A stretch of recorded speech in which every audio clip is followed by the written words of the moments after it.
right. Okay. Third episode of Spider's Web. And today we have Martino here. Welcome. Hi, everyone. Very much. Hi. It's one of our two black belt coaches here at BJJ Dojo Berlin. And yeah, finally we could make this happen. Yes, so this was long overdue. Yeah, we talked about it a long time, but yes, we did. I needed to have time. Fritz here needed to have time. Yeah. And yeah, finally set up the whole thing up, and here we are. yeah, awesome. We're going to go into some quite specific topics today. Yes, we will. Tell us a little more about it. We started with talking about like ancient grappling, because there were like ancient stuff from Greek vases, even some the hieroglyphs in the pyramids. Yeah, it's a tomb. Yeah, that's how the idea started. And then it kind of went, tell us a little bit more. Right. So the idea was originally to record a mini series, I would say, maybe 5-6 episodes of 5 to 10 to 15 minutes videos in which I would go through I would go through scenes of ancient grappling that you would find either in ancient tombs or manuscripts or statues or just basically ancient combat manuals. And these scenes are often very well depicted and very well represented. You can really understand what's going on in the scene. And so the idea was for me with the partner to try to recreate these ancient positions and see how they would map onto modern days techniques. Right. So obviously, if you try to take someone down, right, if you try to pin someone with the shoulders on the ground, well, there's only a fairly limited ways of doing that, right? You see this even in animal combat, animals that, they kind of try to pin each other. Well, you can often see them going for the legs, right? Because it's a very common, you take away the base of support. And so the question is, well, how they would interpret this very kind of basic ways of pinning another human being.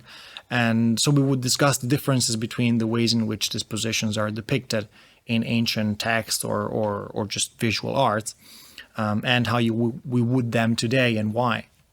So that was the original idea, which eventually ended up spiraling into something that we're going to talk about today. That idea, by the way, we still have to do it at some point. Right. It's still there, and We might still buy what did you say?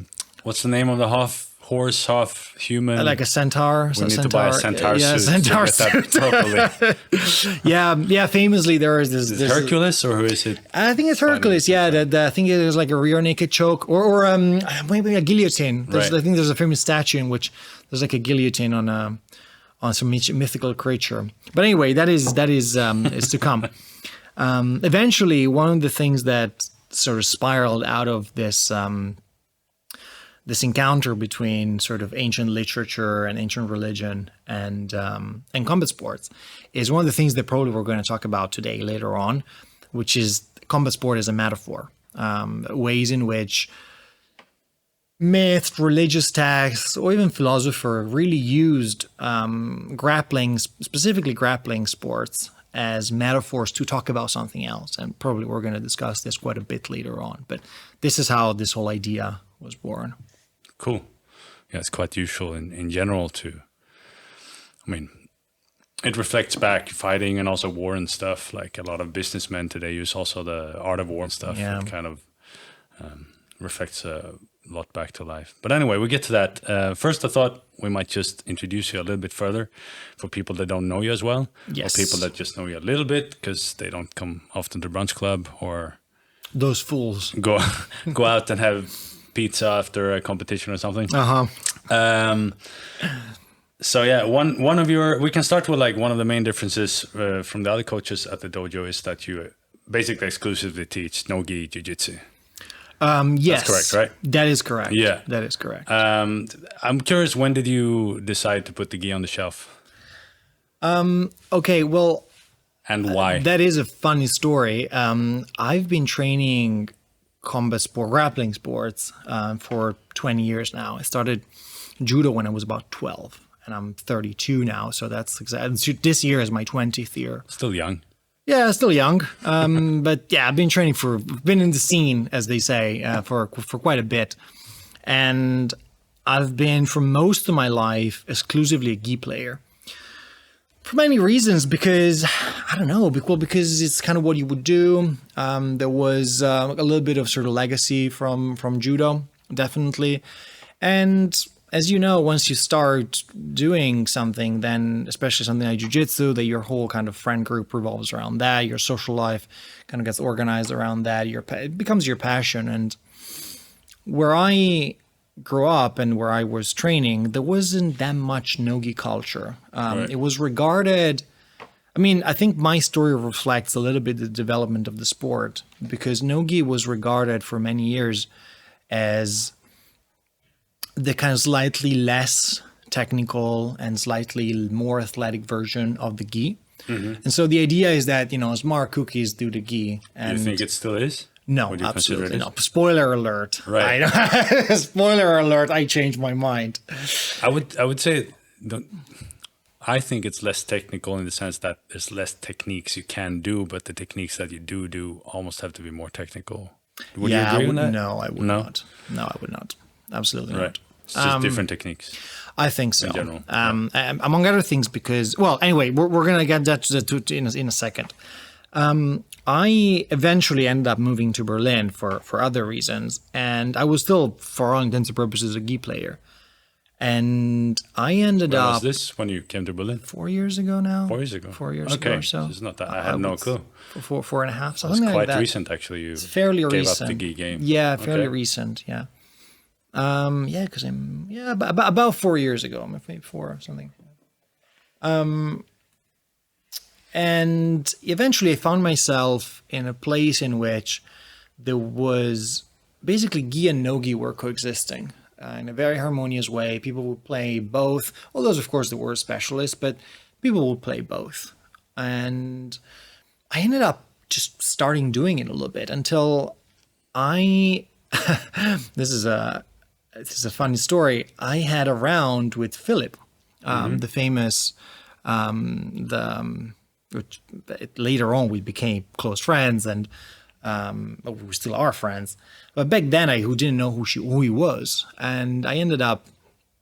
For those of you that don't know, it's the guy that trains at Fenrir. It's the thing most of you people from the dojo at least know who he is. Was that where you started training more regular in general when you first came to Berlin? Was it Fenrir's gym? What? When you first came to Berlin, was Fenrir's the gym that you? No, it wasn't. Okay. No, I was training at another gym, but I ended up coinciding with him at Open Mat. Yeah. And by then, I had already been training for about, 17 years or something like that, 16 years, something like that. And I ended up rolling no-gi with this guy that at the time was a blue belt. And I had been training for, maybe 2 years or something like that. I was training no-gi and I just realized that there's nothing I could do. I mean, he's obviously a very talented player, but, I've been training for 17 years or something like that. I was come on. I get owned by a blue belt after. That cannot happen to me. It's inconceivable. And so I started rolling with him, and I went once and I tapped immediately. And I was like, no, but now let me focus. What did you tap on? I hit me with a heel hook. Heel hook. Okay. Yeah, I'll never forget, of course. Yeah. I still dream about it. I still wake up screaming at night. and then with a heel hook, of course, because obviously as a gi player, I just had no idea what that was. I mean, I know what that was, but I didn't have any system behind it. And so I was like, no, now let me focus, let me do it properly. And he tapped me again. I was like, okay, well now I'm gonna go like 100%. And he tapped me again. And I was like, okay, well, now I'm going to hurt you now. And he tapped me again. And this went on for 6 minutes. At the end of the round, I was kind of sitting there and I was like, this is the last time that this will ever happen to me. And so basically I gave up the gi. And so I was like, okay, well, now I have to focus on this, because it was basically a traumatic experience. It was but trauma is a very powerful motivator to change behaviors. So like I don't do gi is actually just scar tissue.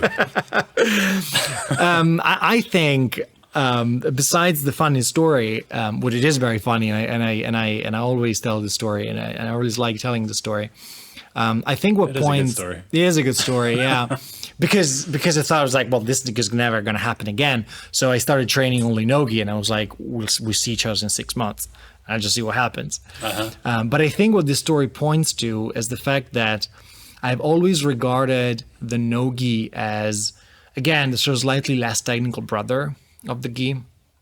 And here I was getting tapped by a guy that we like him very much, but he's not the most athletic person in the world.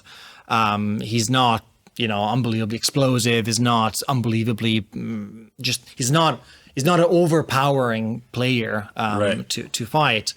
And in my mind, No-Gi was just the slightly less technical brother, the sort of dumbest, slightly technical brother of the Gi that would only work if you were, very athletic, just very aggressive and very, just a very explosive and athletic person. And here I was getting tapped by someone that had clearly less overall experience than I had and didn't seem to be more athletic than I was, more explosive, or even just stronger. Was it about the same weight class too, or was it doesn't really matter, or it shouldn't have mattered. Yeah, fair enough. It shouldn't, because you were still a black belt. I was already I think I was a black belt at that point. Yeah, I was already a black belt. It shouldn't have mattered. I mean, a few kilos more, it shouldn't have mattered. No. It must be many kilos of that. Yeah, exactly. For that kind of level, it should have mattered. And here I was getting tapped by a guy that had my same level of athleticism and unbelievably less experience than I had. Was it all the submissions were the leg stuff that you got taken in? I like to think yes, but I don't think so. I don't think so. Okay. No, I think that he tapped me with other things as well. Because the reality is that although I had trained No-Gi before, I was training with a lot of people that were just Gi players that would take out the Gi and have a Gi game without the Gi. Right. And so I already knew what to expect. And the way he would establish controls, the way he would grip, the way he would generate off balances, it was just very alien to me. And then I realized that, wait a second, this is not the dumber brother of the Gi. This is actually a thing in and of itself. Yeah. And I started investigating. It's a different sport. It's a different sport. Yeah, it's a different sport with its own set of techniques, with its own set of principles. Of course, are there overarching combat grappling principles that are in common with the Gi? Sure. Is it a different sport? I think more and more, yes. I heard this argument about, No-Gi having less positions because you don't have the Gi. But I don't think it's true, because in the No-Gi scene, you have many more things that are just not possible in the Gi precisely because you have grips. Yeah. So think about the whole... Something I never saw before. I don't know, maybe I'm just ignorant, but I had never seen the whole leg riding thing. That's not something you really see in Gi game, right? You don't see that much in game. There are... Rafa Mendes' brother, which is he's just as good as his brother, but I can't play it. He would do a little bit of leg riding in the Gi. But think about all the techniques towards the ceiling, like all the escapes, standing up instead of regarding. Right. All the quad pod, all the stand-ups that are basically coming from the wrestling world. The integration of jiu-jitsu and grappling, which is something that you think that's something out of just culture or tradition that you don't do it in Gi, or is that the case in Gi because you actually get held down usually? People grip the Gi, so you can't stand up as easy. That's a very good question. I think both. Right. I would say there is definitely a cultural component, because No-Gi has more culturally in common with wrestling because it's more developed in the US, where there is just more dialogue between MMA, wrestling, and jiu-jitsu. You have more kind of transfusion, as it were, of a kind of infusion of techniques, and just principles that come from MMA and wrestling into jiu-jitsu. So there's definitely a cultural component, and there's also a technical component. There are just things that with the Gi just simply aren't possible, because you just don't get the same level of connection that you get to your partner. Think about claws or Nelsons, it's just very hard to do that with the gi because you don't get the same level of connection that you would get. I think just a rear naked choke is much harder to get in a gi. But there you go. You'd rather do a gi choke from the back because getting in there to really get the neck there you go. when you have the there you go. Not to mention, obviously, the whole leg lock game, which for many reasons is just not very developed in the gi. But this is a whole world, and people think that the leg lock game, it's just a leg lock game. But the leg lock game really helps and kind of opens up a variety of new strategies that are just simply not there with the gi. And so not just from a perspective on number of techniques, no-gi is just as rich as the gi. But also from a strategic perspective, you have so many strategies that are unique to the no-gi scene because you can attack the legs, forcing rolls, forcing back exposure through leg attacks, forcing upper body attacks through leg attacks. These are all things that you just simply don't have in the gi, or at least not nearly as developed. So I would say that, more Although and more. They are linking over a bit, especially now. I think even the leg game in gi must have gotten more advanced because of the no-gi game, right? I mean, the other thing is that because a lot of leg stuff, I would say most of them you can also do in gi. It's just that you can, but you probably shouldn't. Right. Because heel hooks in the gi, I think they could be overwhelmingly dangerous, actually, because there will be so much friction. That the fend easier to. I think so. Harder to get out. I think so. Right. I think it could be genuinely dangerous. Genuinely dangerous in ways that it isn't in the no-gi because you can. It's just much more slippery as it was. Exactly. I don't think they should implement heel hooks in the gi. I think it would be a. Is it not legal at all? No. I thought it was like brown black belt out here. All. Okay. No.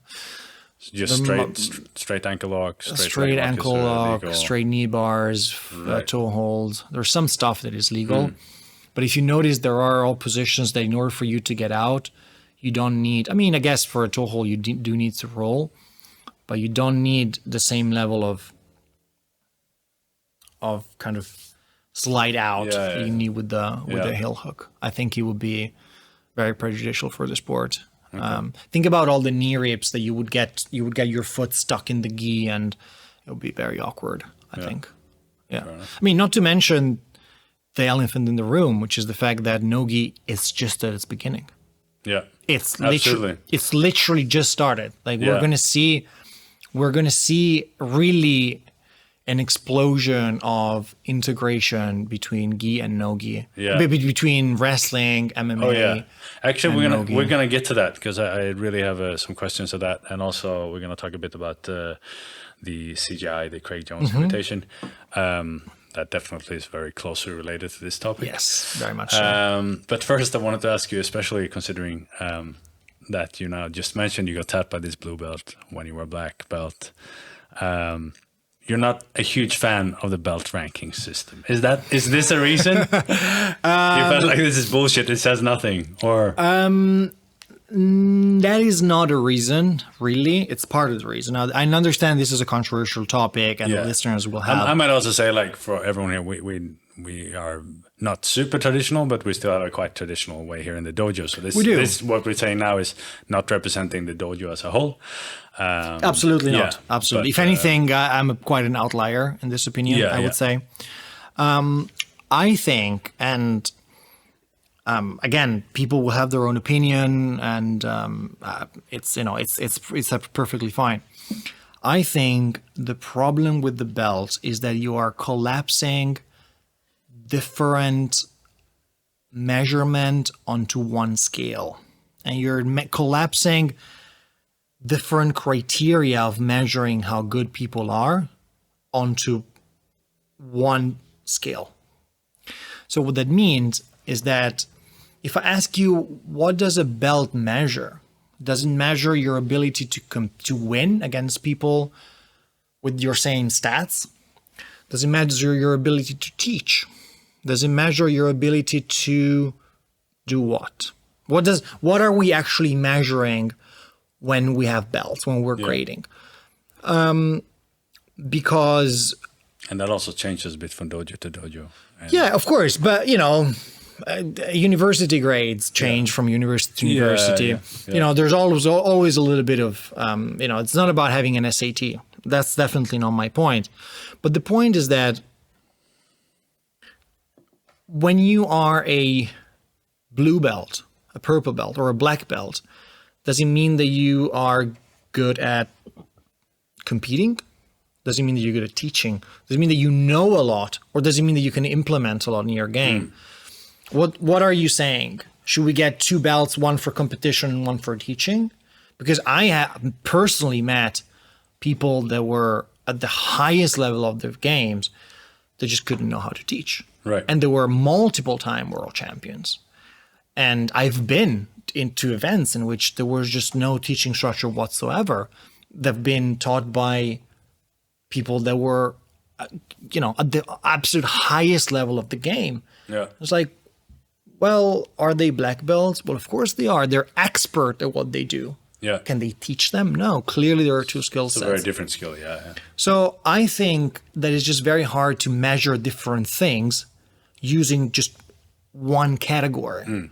I wish that there were either measure either. You could say, belts are belts only if you compete. Right. If you're a competitor, you get a belt for safety reason, for challenging reason, for money reason, for whatever the reason might be. But, okay, well, you're a competitor. Well, you get your belt. Great. Because we want to pair you up, just like we do. Luke was telling me about this, about the way to do it in chess. There's like a number thing that you get that is sort of calculated, who you beat with what number and what not. Yeah. What they already have in the BJJF, I mean, you do get a ranking. Yeah.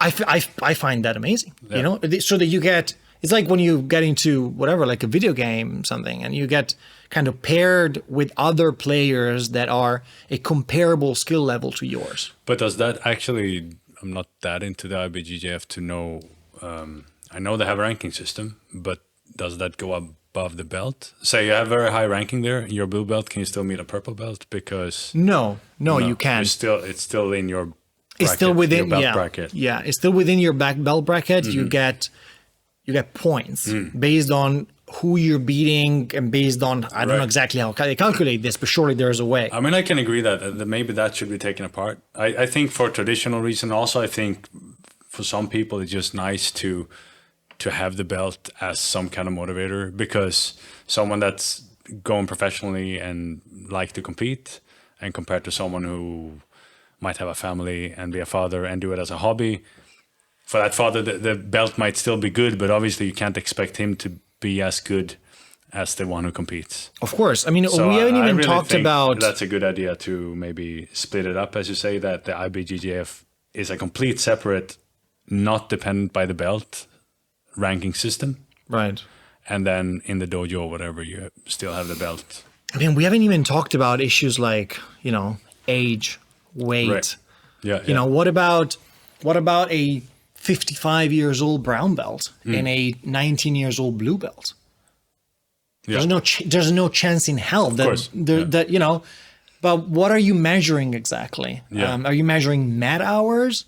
Are you measuring, what are you measuring? What are you telling me? What does your color tell me about you? And it's not clear to me that your color tells something significant and univocal about you. Right. I think that these things often get sort of merged together in a pastiche that doesn't really tell anything about anything. Right.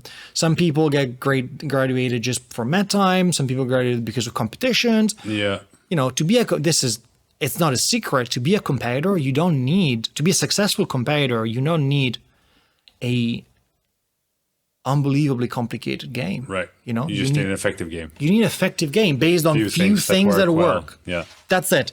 Yeah. And you can become a world champion doing literally 3 things. Yeah. Now, are you a black belt? Well, you're a world champion. Right. Like, can you help others that don't have your game develop their jiu-jitsu? Yeah. Probably not. Because the way I would look at the belt, or the way I usually understand it, and from what I've read from, you go through different forums and stuff, because I also had a question sometime, what does the belt actually mean? It seems to be quite much based on knowledge, like a broad knowledge of kind of techniques and the system or the concepts behind what you're doing. But you have a good point. Like if you just have a very effective game, but based on a few things, then yeah, you should not really have a very high belt, but you can still be a world champion, which is a bit weird. Yes. Right? You would balk a little bit at a world champion that, although, would you? Because Nicky Rod got silver at ADCC while he was a blue belt. Yeah. And one of the Rotolos, I think, also was a blue belt, and he got, I don't know if he won or it did like a podium in ADCC. Is that meaningful? Does it tell us something? I get the impression that it's such a it's such a sort of crashed thing in which you're sort of crashing and sort of compressing parameters together, being measured by just one thing, that it becomes quite meaningless. And I think I'm sure that the listeners will know. We all know that black belt, that you're old and you think, how did you get here? Right? And vice versa. We all know that blue belt, that you think, oh my God, are you blue belt? Seriously? Like, wow, that's you. That's embarrassing. And so on and so forth. So either we decide that we measure one thing and we're very clear on what we're measuring, your ability to teach, your ability to structure a course, your ability to help someone develop a game, and I buy that. Or we're clear on the fact that we're measuring competition skills. The fact that it's like, look, if you want a belt, you have to compete, and vice versa. Right. And that's it. To me, that would be perfectly, and then it could be a belt, it could be a number, it can be a stripe. It doesn't really matter at that point. But I think that when we try to measure two different things using one parameter, I think it just gets messy and kind of awkward. Yeah. Especially because, Right. Yeah.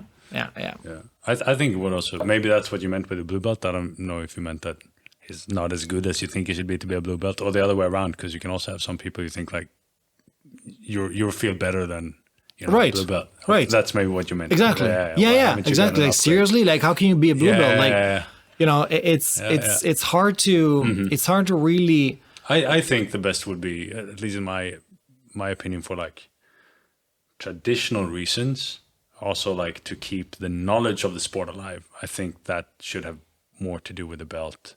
So I think the belt should be about a bit your broad knowledge, technical knowledge, and also when you come to the higher belts, like developing your own style and stuff. But because then you can still keep it apart. Like you can still be a blue belt and be a world champion.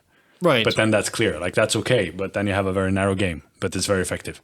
But if you have a high belt, that means that it's kind of like you're a professor in in an academic professor. You have a very wide knowledge in a certain field. Absolutely. I mean, as long as we decide, it's not only knowledge up here. Obviously, you need to also be able to implement skill. It. Yeah, skill. Right. Yeah. As long as we decide, I buy it. Right.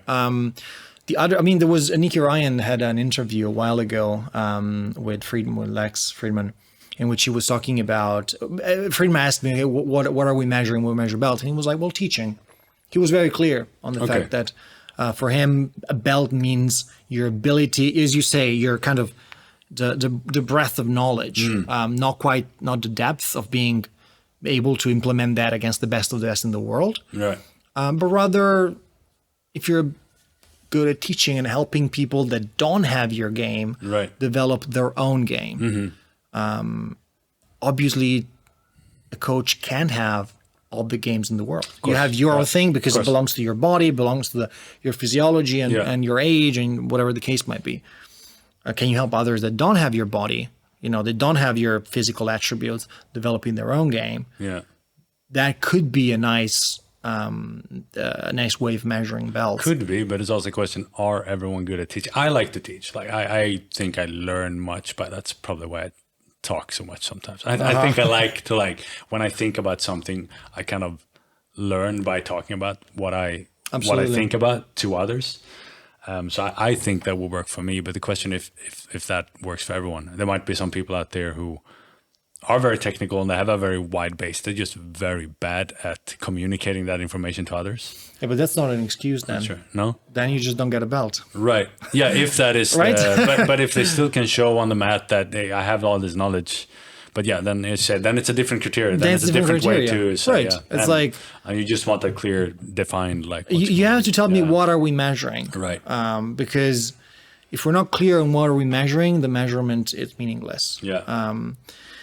Not to mention the fact that we have in the combat world, there are great examples of combat sports in which there aren't any belts, and they don't seem to miss them. Right. Have you ever heard a wrestler saying, "Oh man, I really wish we had belts because it would make everything so much easier"? No, right? No. It's a strange. Sure, yeah. It's like this attachment that we have as jiu-jitsu to belts. It's kind of a strange thing because it's almost like there isn't another model that allows us to think how jiu-jitsu would look if we hadn't any belt. Right. Except, of course we do. But obviously that's a rest thing coming because it comes from the Japanese culture and they have always had this. They have a very hierarchical culture, right? And all, except at least what I know, but aren't like all Asian martial arts, and maybe not only Japanese, but maybe all Asian martial arts. I'm not sure, but aren't they all? Almost all of them have belts, no? The belt system in judo was implemented when judo was brought to France. Right. Okay, but karate also has belts, right? I don't know. Don't quote me on this because I should look this up. But if I remember correctly the story, and I might not, I think the judo was the one that started developing the belts when one of Jigoro Kano's students moved, I think, to France. But again, don't quote me on this. Right. And he developed the belt system as we know it, because I think in Japan, traditional judo in Japan didn't have the belt system as we know it. I think there was something like white belt, maybe, which was basically everyone. Then the black belt who was the teacher or something like that. And then a brown belt that was the help instructor or something like that. Okay. Again, it's much simpler. Don't quote me on this, but it was like having a t-shirt that says coach. Okay. Yeah. That's it. Mm-hmm. The belt system, as we know, is a progressive show of your skill development. I think that's very much a modern thing that developed in Europe. And I think, but again, we should do some research on this. Other martial arts ended up getting this. Okay. Fair enough. Yes, moving on to modern jiu-jitsu, and moving on, it's a smooth transition because we're gonna just go to modern time. What we just were talking about, because BJJ has been evolving a lot over the last years, and it's still changing at a rapid speed. The techniques and the gameplay are borrowed from many other grappling sports as well, especially No-Gi, as we just said. And this is something you could really see in the CGI tournament that just was. Yes. Where they did not only change the rules, but they also had a new playing field with a mat with a 45 degrees. With a wall, with the alley, I think. With a wall, yeah. That's usually, I only know it from karate full contact tournaments before. I don't know if any other. Well, that's where it comes from. That's where it comes from. Yeah, that was the only one. And grapplers of different styles and backgrounds come up against each other. I think, well, first of all, what do you think of the whole CGI experience? I think that jiu-jitsu, especially No-Gi Jiu Jitsu, has a unique strength over other combat sports and over other sports in general, which is something that people tend to complain about and they see it as a weakness, and I see it actually as a strength, which is the fact that there isn't a one single top-down regulated set of rules for the sport. If you think about judo, there is one rule set. They rule them all. If you think about most sports, football, well, how many rule sets are there in football? Well, just one. Right? Yeah. We all agree on how do you score a football game, right? So you mean that different tournaments can make up their rules, basically. Yeah. You and I tomorrow could build a jiu-jitsu tournament and make up our rules. Right. And nobody would have the authority or the desire to just even balk at that. Right. People would just take for granted that in jiu-jitsu you can modify and tweak the rule set as you please. Right. Which is unthinkable for any other sport. Yeah. Right? And in football, well, there's just football rules, right? Yeah. You know when it's a score. When the ball goes in the thing, that's the point, right? There's no football tournament in which being more aggressive gives you an extra point every 15 minutes, right? This just doesn't exist. And people tend to complain about this. I think that's a mistake to complain about this, because I think that the ability of jiu-jitsu of reshaping its own rule set again actually helps the development of the sport, because it allows for different iteration of the same game under slightly different circumstances. Do you think like this might also be just because it's evolving so much at the moment? Do you think like in 10, 20 years there will be a set rule set? That's a good question. Because the evolution kind of has reached a peak, so to speak? That's a good question. I don't know, but I do know, I do think that this level of sort of this kind of plasticity of the rule set in the sport, I think it helps the growth, and it will help I think that jiu-jitsu has the potential to become, I don't want to say the ultimate grappling sport, but something very similar to that. Some sort of submission wrestling. You know, it's like the ultimate, in the sense that you can sort of absorb from everything and you can learn from everything, because we don't have a unified set of rules. That also kind of leads me to the next question. Like, when does jiu-jitsu stop being jiu-jitsu? Because in the CGI now, we see also some people with wrestling background. We have different, what is it, Samoa? What is it called? This Sambo? Sambo, sorry. When do we stop calling jiu-jitsu? Will it be called jiu-jitsu? Will it just be mixed grappling arts? Well, that's exactly the point. I think that jiu-jitsu has, if we don't. And would you still call No-Gi Jiu Jitsu just Jiu Jitsu or Brazilian Jiu Jitsu? Submission grappling. Just submission grappling. Submission wrestling and submission grappling. I think that's the direction where this is heading. Right. Yeah. I think that, and this kind of leads me back to this idea that we shouldn't assign a normative value to the past, right? We shouldn't take the past as a cage in which, this is how our grandfathers used to do it, and that's how we should keep doing it. I think because it's so malleable and so plastic, I think that jiu-jitsu really has the opportunity to become something else, to become, as you say, like a mixed grappling art, something like that. The same way that MMA 30 years ago, it used to be karate versus boxing, right? Or jiu-jitsu versus karate.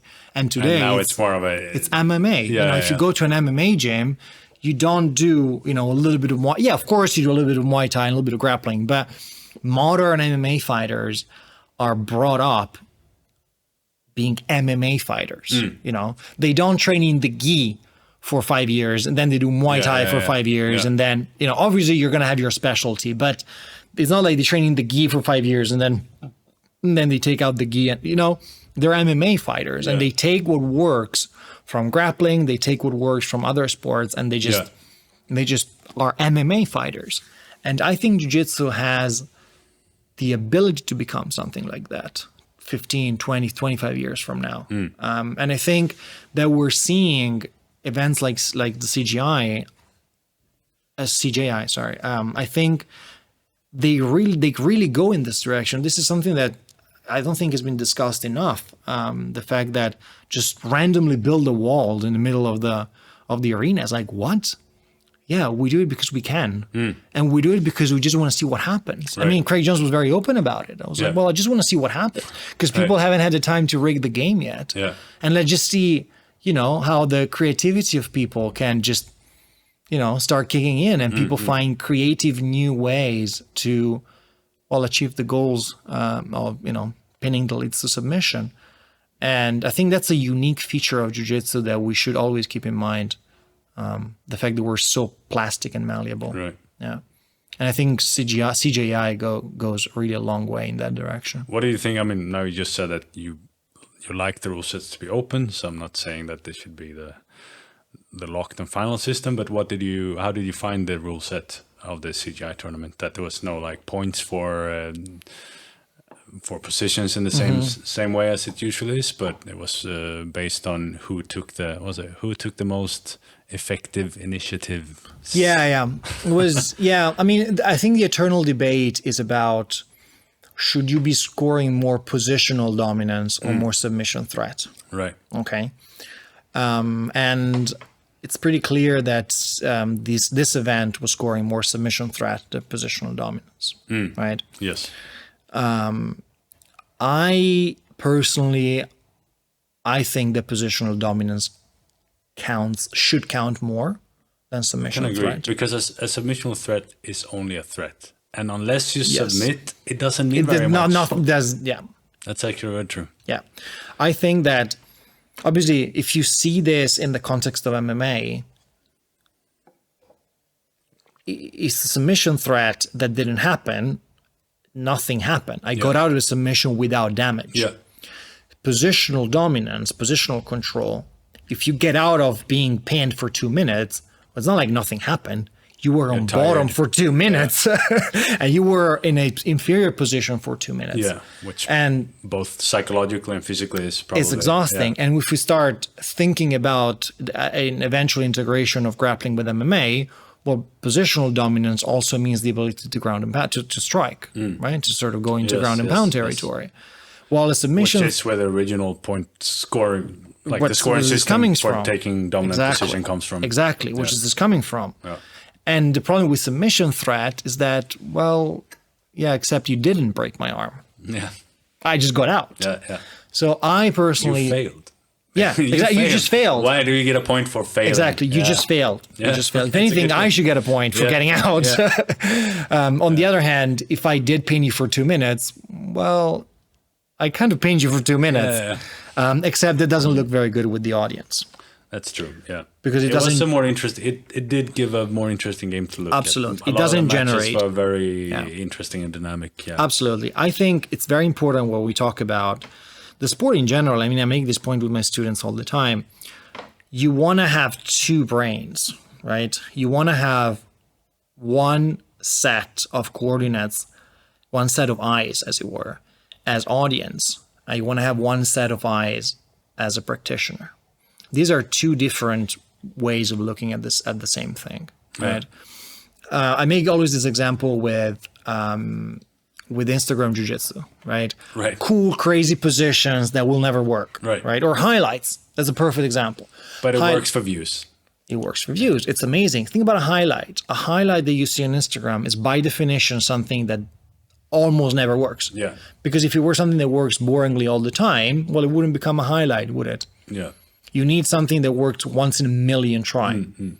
And as audience, that's exactly what you want to see. You want to see something that almost never works. You want to see the shooting star. Wow. Wow.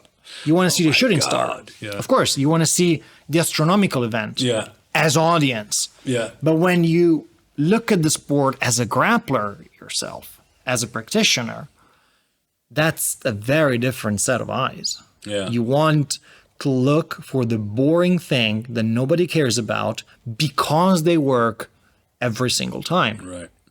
Yeah. And so when you ask me, well, what do you think about CGI? Well, as a practitioner, I think actually I would like to see more emphasis on positional control and positional dominance, because I think that as a practitioner, this is what is important. Right. But as an audience, well, sign me up. I want to see people banging heads and and shooting crazy submissions. Which also is important for, I mean, as one of the reasons that Craig Jones did this, right, to give fair pay to the athletes. And if you want fair pay, it has to be a sport that people want to watch. Absolutely. Otherwise, there's no money in the sport.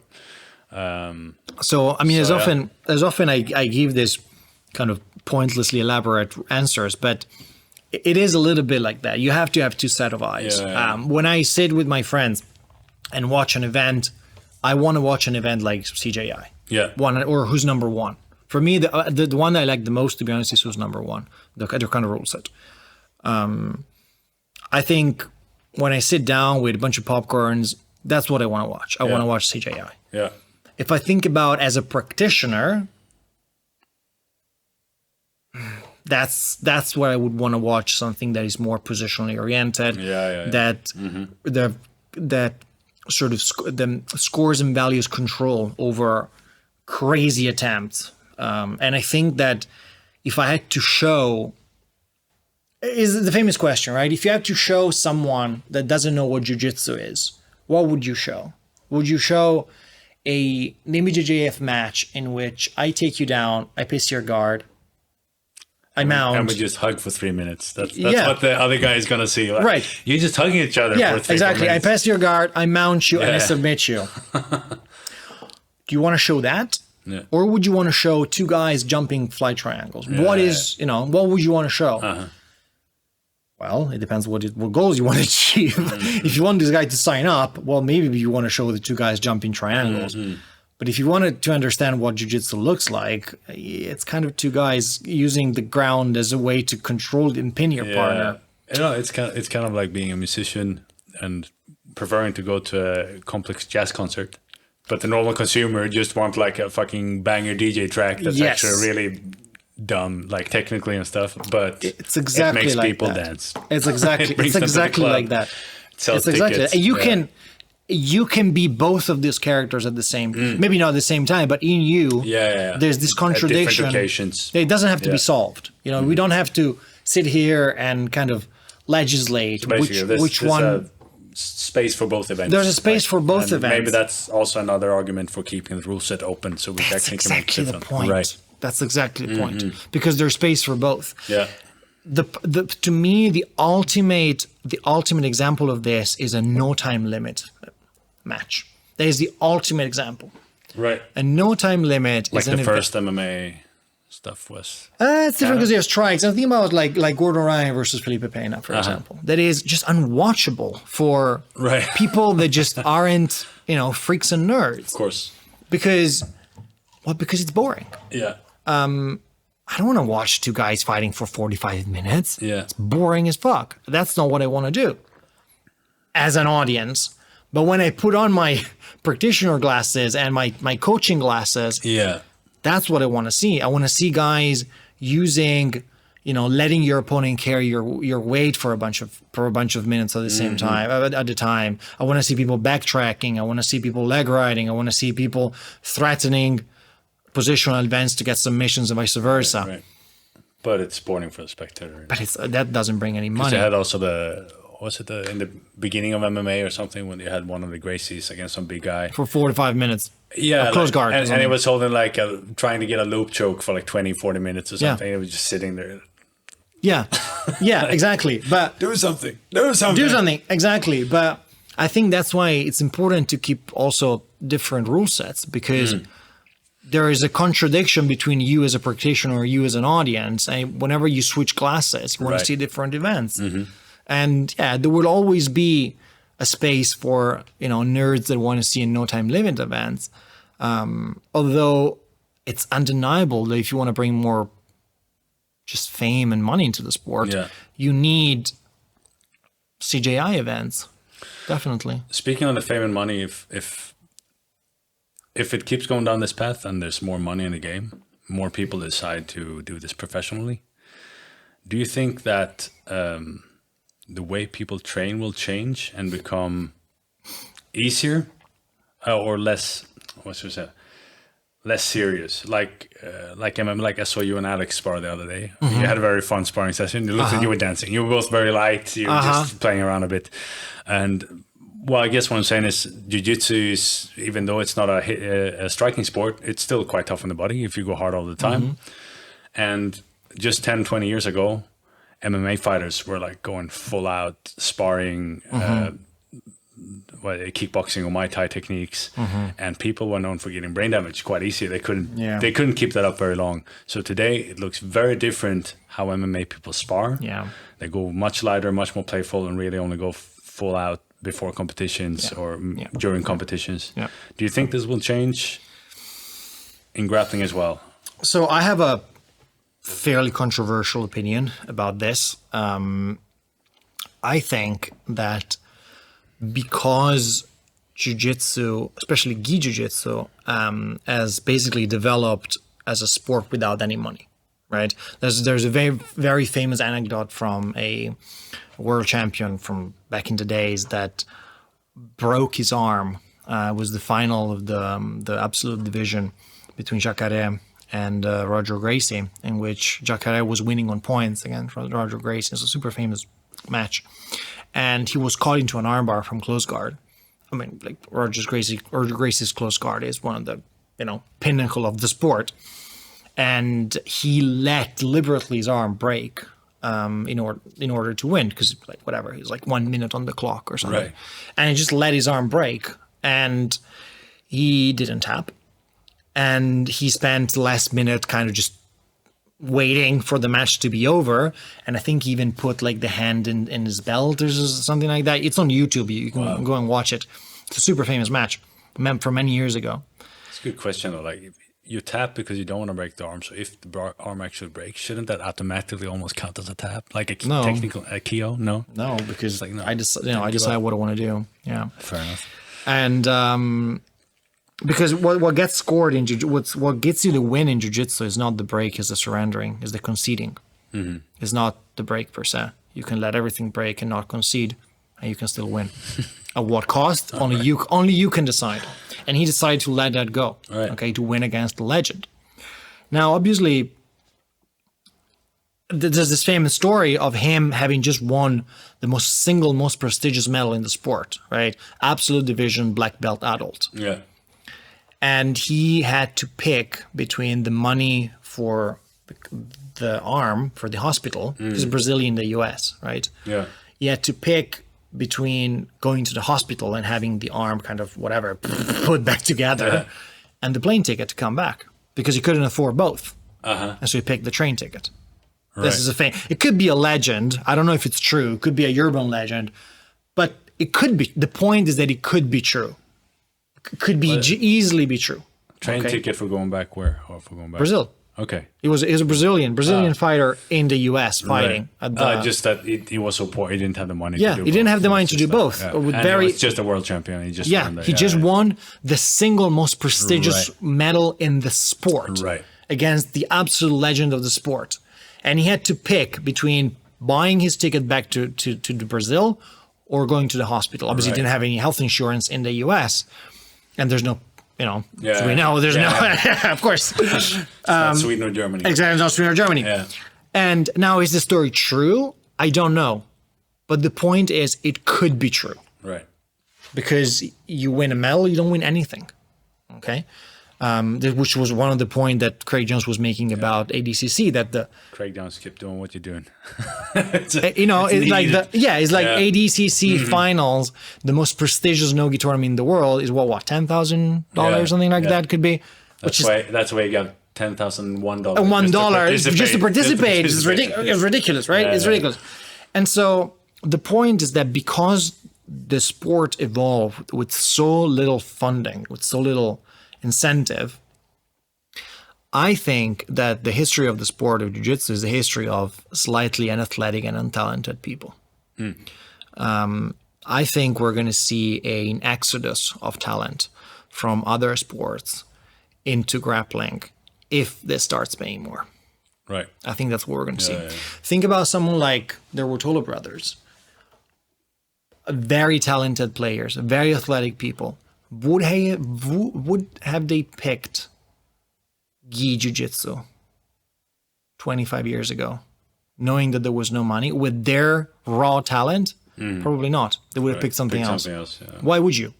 You can pick something else. You can pick boxing. You can pick even wrestling. I mean, in the US, you can put yourself through college. Yeah. Just wrestling, basically. Yeah. And it's expensive to go to college there. So. And it's expensive to go to college. So you can really go a long way with sport if you have raw talent. Why would you corner yourself into a sport in which there's no money?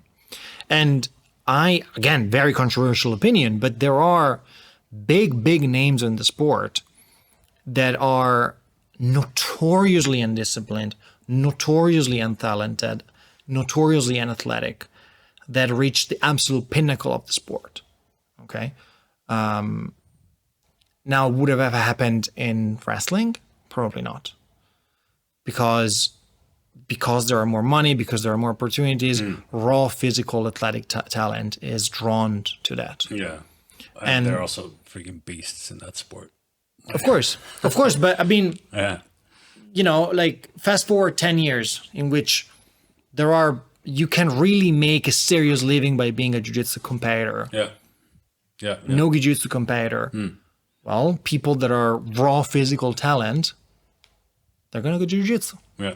Right? They're not going to do MMA. Right. They're not going to do wrestling. They're not going to do judo. They're not going to become Olympians. They're going to do jiu-jitsu. Right?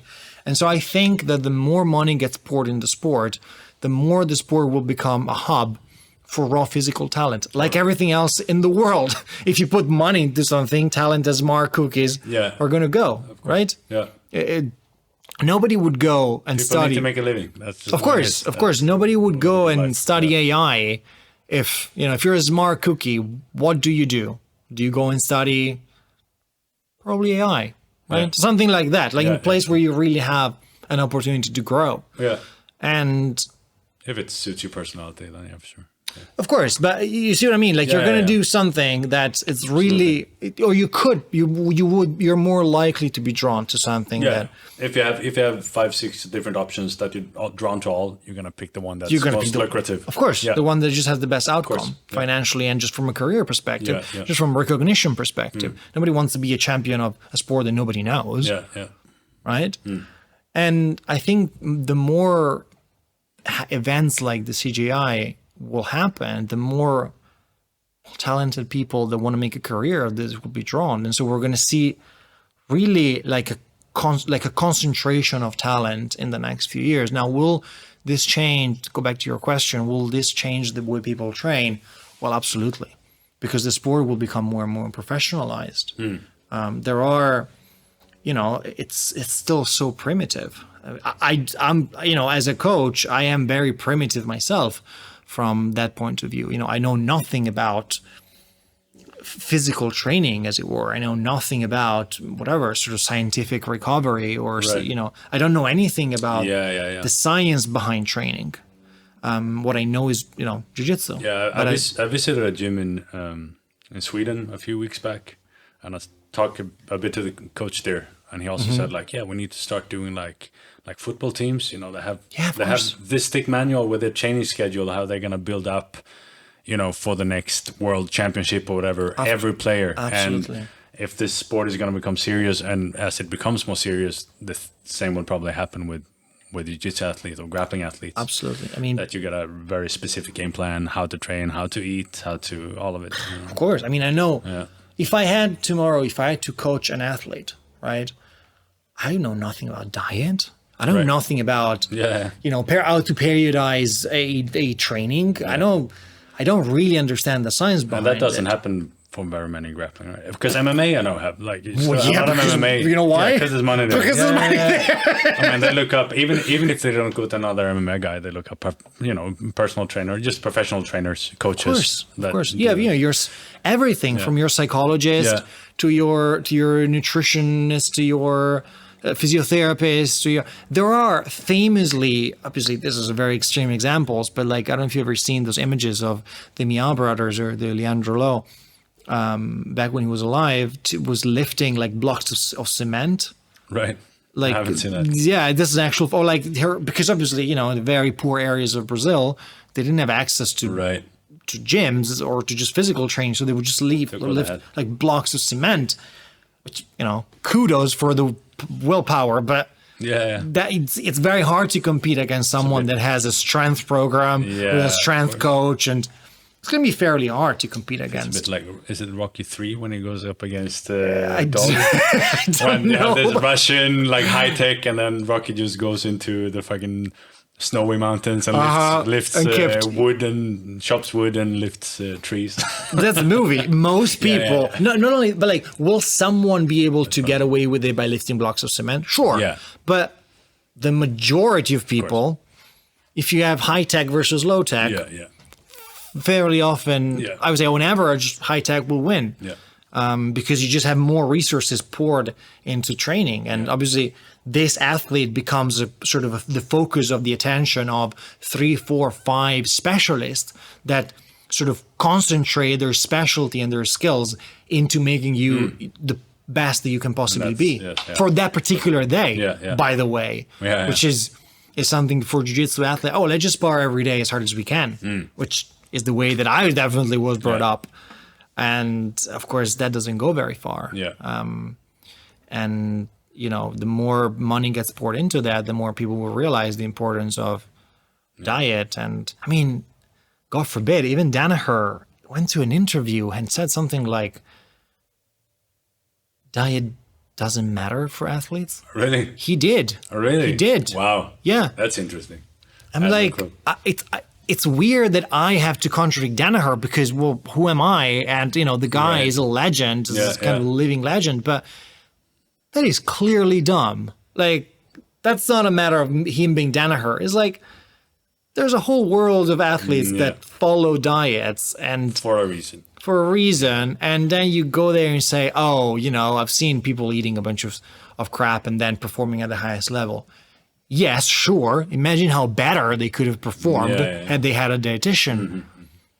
And, you know, and that's still the pinnacle of the sport. And it's weird that someone like him, who, by the way, is a highly educated person, would go out publicly and say, oh, it doesn't really matter what you eat. What? Fair enough. Oh, fair enough. What? You do you. You do you. Exactly. I mean, of course, you know, who's going to take a step forward? Who's going to take a step and saying, oh, I think Danaher is just full of shit. Right. Of course he isn't. You know, he's the best of the best. When it comes to pure jiu-jitsu. Right. But then he's not able to kind of open and say, no, actually, there's a whole backstage behind an athlete that goes beyond how well you perform a guard pass, that is made of psychologists, nutritionists, and physiotherapists, and so on and so forth. They have a body as well, and that needs fuel and nutrition. Did you know? Yeah, you need to take care of the thing. And I mean, so I think that's what we're going to see, professionalizations of things that in other sports are absolutely taken for granted. Right. Like, you know, periodization, you know, all these sort of things. And we're going to see how this will change the sport and make better and more interesting athletes, I think. Yeah. So when we strayed a little bit from the topic there, but when we're talking about just training in general and teaching as well, you have you're known in the dojo for having a quite methodical and technical way of teaching. I'm curious what inspired your teaching style. Is it something I could imagine because of your personality? It kind of grew out quite organically. But still, is there someone? I mean, we mentioned Danaher. Do you have any other teachers that you kind of look up to and you try to replicate? Right. I mean, I come from a very strong academic background, and I've been, for many, many years, exposed to highly structured knowledge. And I'm very used whenever I do my non-jiu-jitsu related work, I am very used to structured knowledge, you know, right? Translating, teaching. And whenever I started taking coaching more seriously and becoming a professional jiu-jitsu coach, which is my full-time job now, basically, I realized fairly quickly that there is not that much structure in the way jiu-jitsu is usually taught. Definitely the way I was brought up, it's sort of a very unsystematic way of delivering knowledge, which is just strange because in any teaching business, knowledge is structured and delivered. Sometimes it can be delivered more top down. Sometimes it can be delivered more bottom up. But there are very clear guidelines and very clear rule system in place so that the receiving end, meaning the student, can actually understand what's going on. right?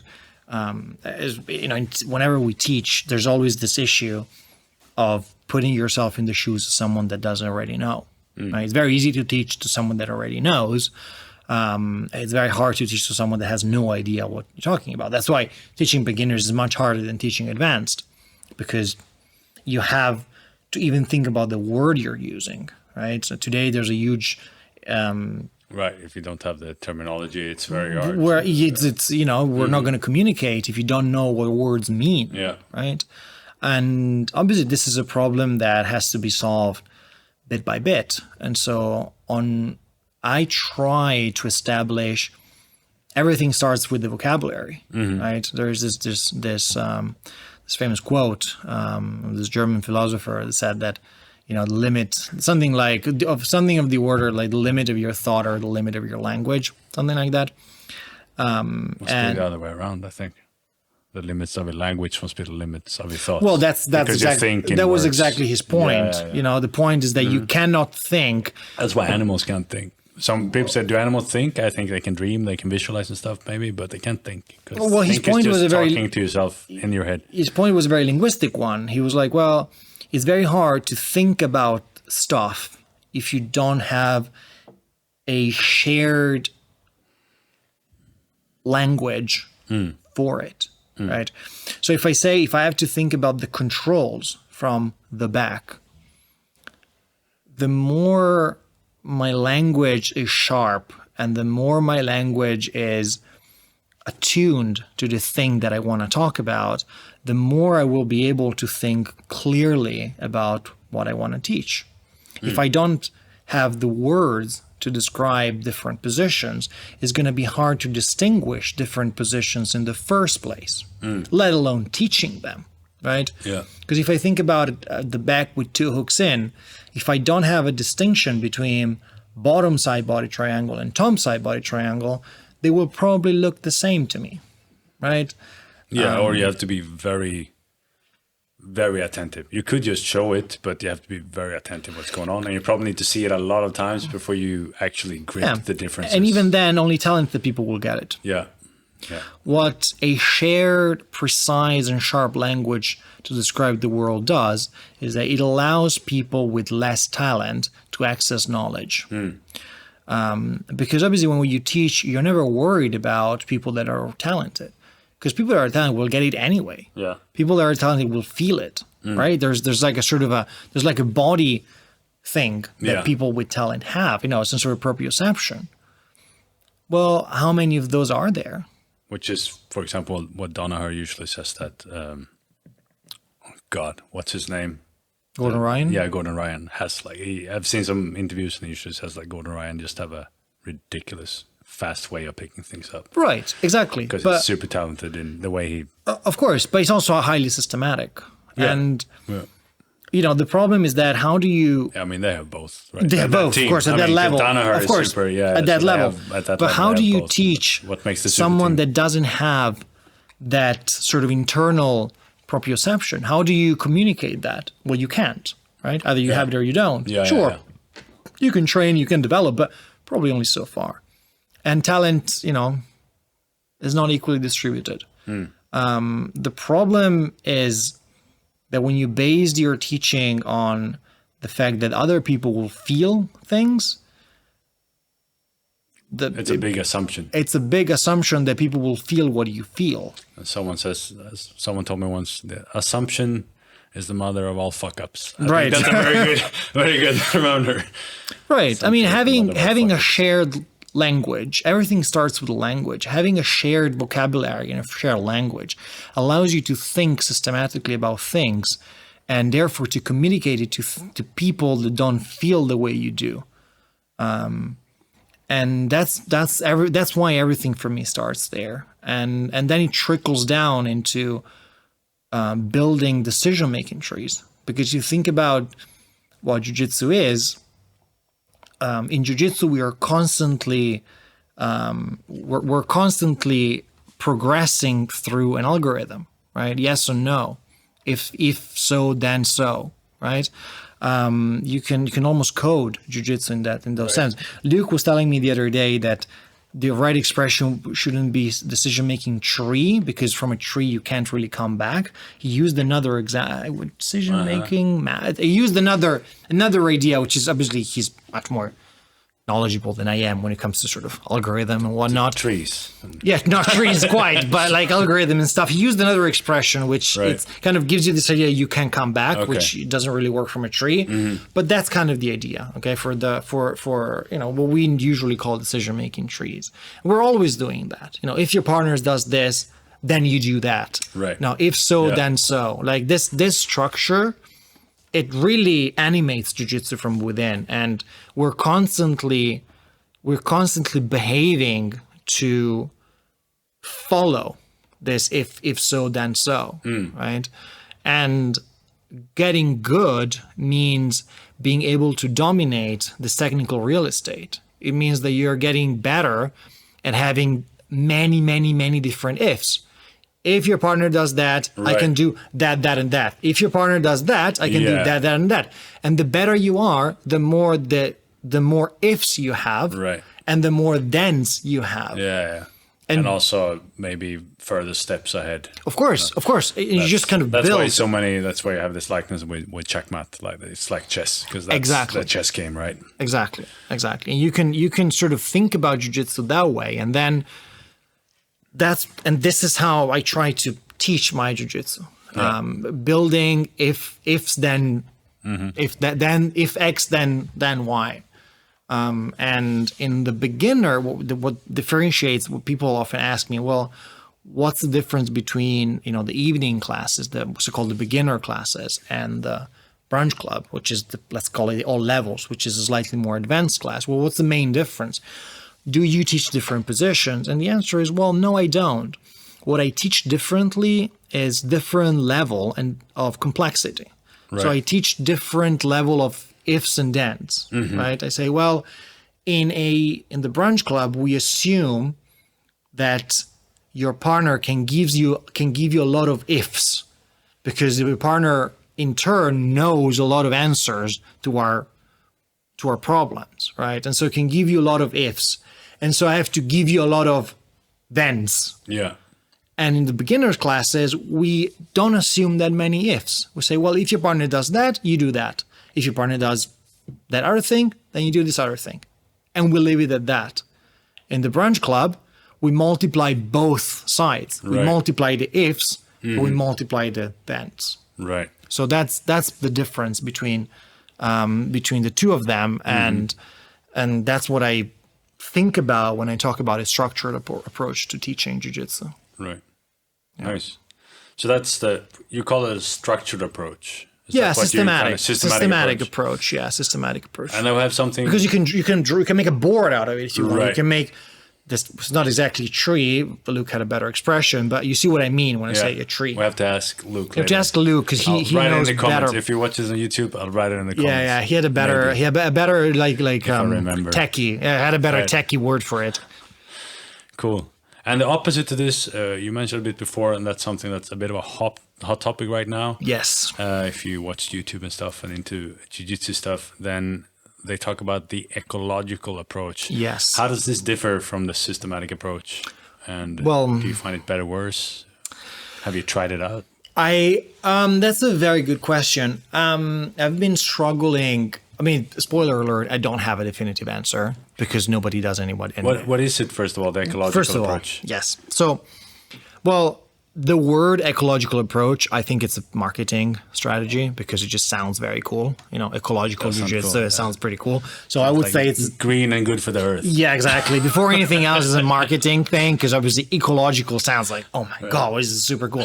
So first of all, that. Bio jiu-jitsu. Yeah, exactly. So what do they mean when they say ecological approach? It's a way of teaching jiu-jitsu that doesn't rely on basically the exact opposite. So it doesn't rely on giving names to fixed positions and to establishing decision-making trees, or whatever the right word for it is, but rather it's based around establishing a series of what Greg Souders called invariants. So he talks about Greg Souders is the kind of founder of this approach. He's a very well respected coach. He thinks about position in the following way. He says, well, for each situation, for each position, we should identify what are the invariants, right?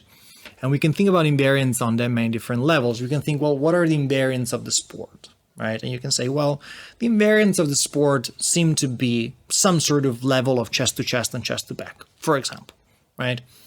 You watch the history of the sport since the beginning of time, basically, there's always been some sort of chest to chest or chest to back control, right? Because this is just the way we can control another human being. Right. He talks about, he has this very elegant expression, which I find very interesting. He says, well, jiu-jitsu is all about attacking the periphery to attack the center of mass to reattack the periphery.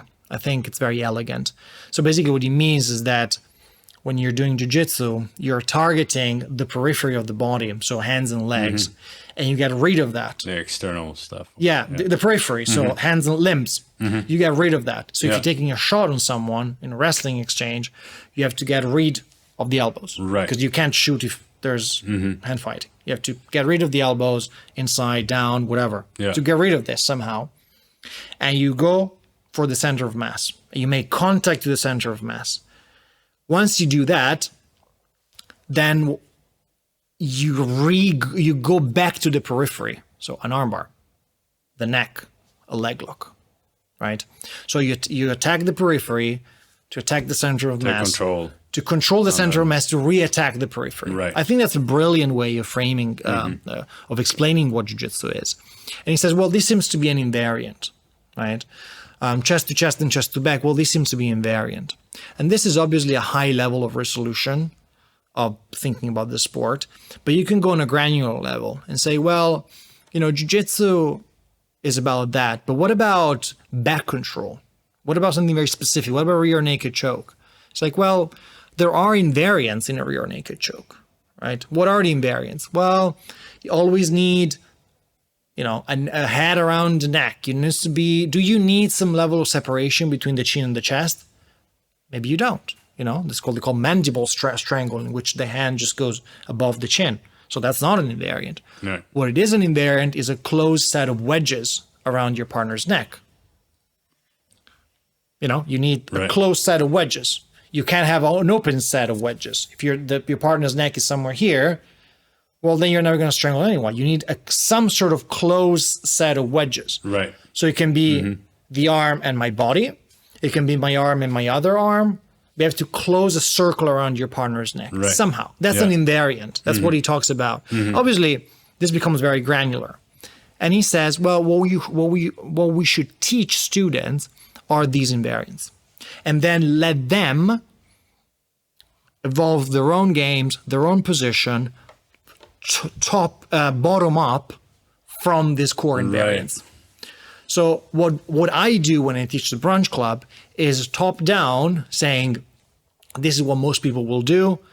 This is what you should be doing. Do that. A decision-making tree, or whatever the right word for it is, right? And I top down, I tell them what to do because I have more experience, and I just say, look, this is what most people will do, and this is how you should counter that. Yeah.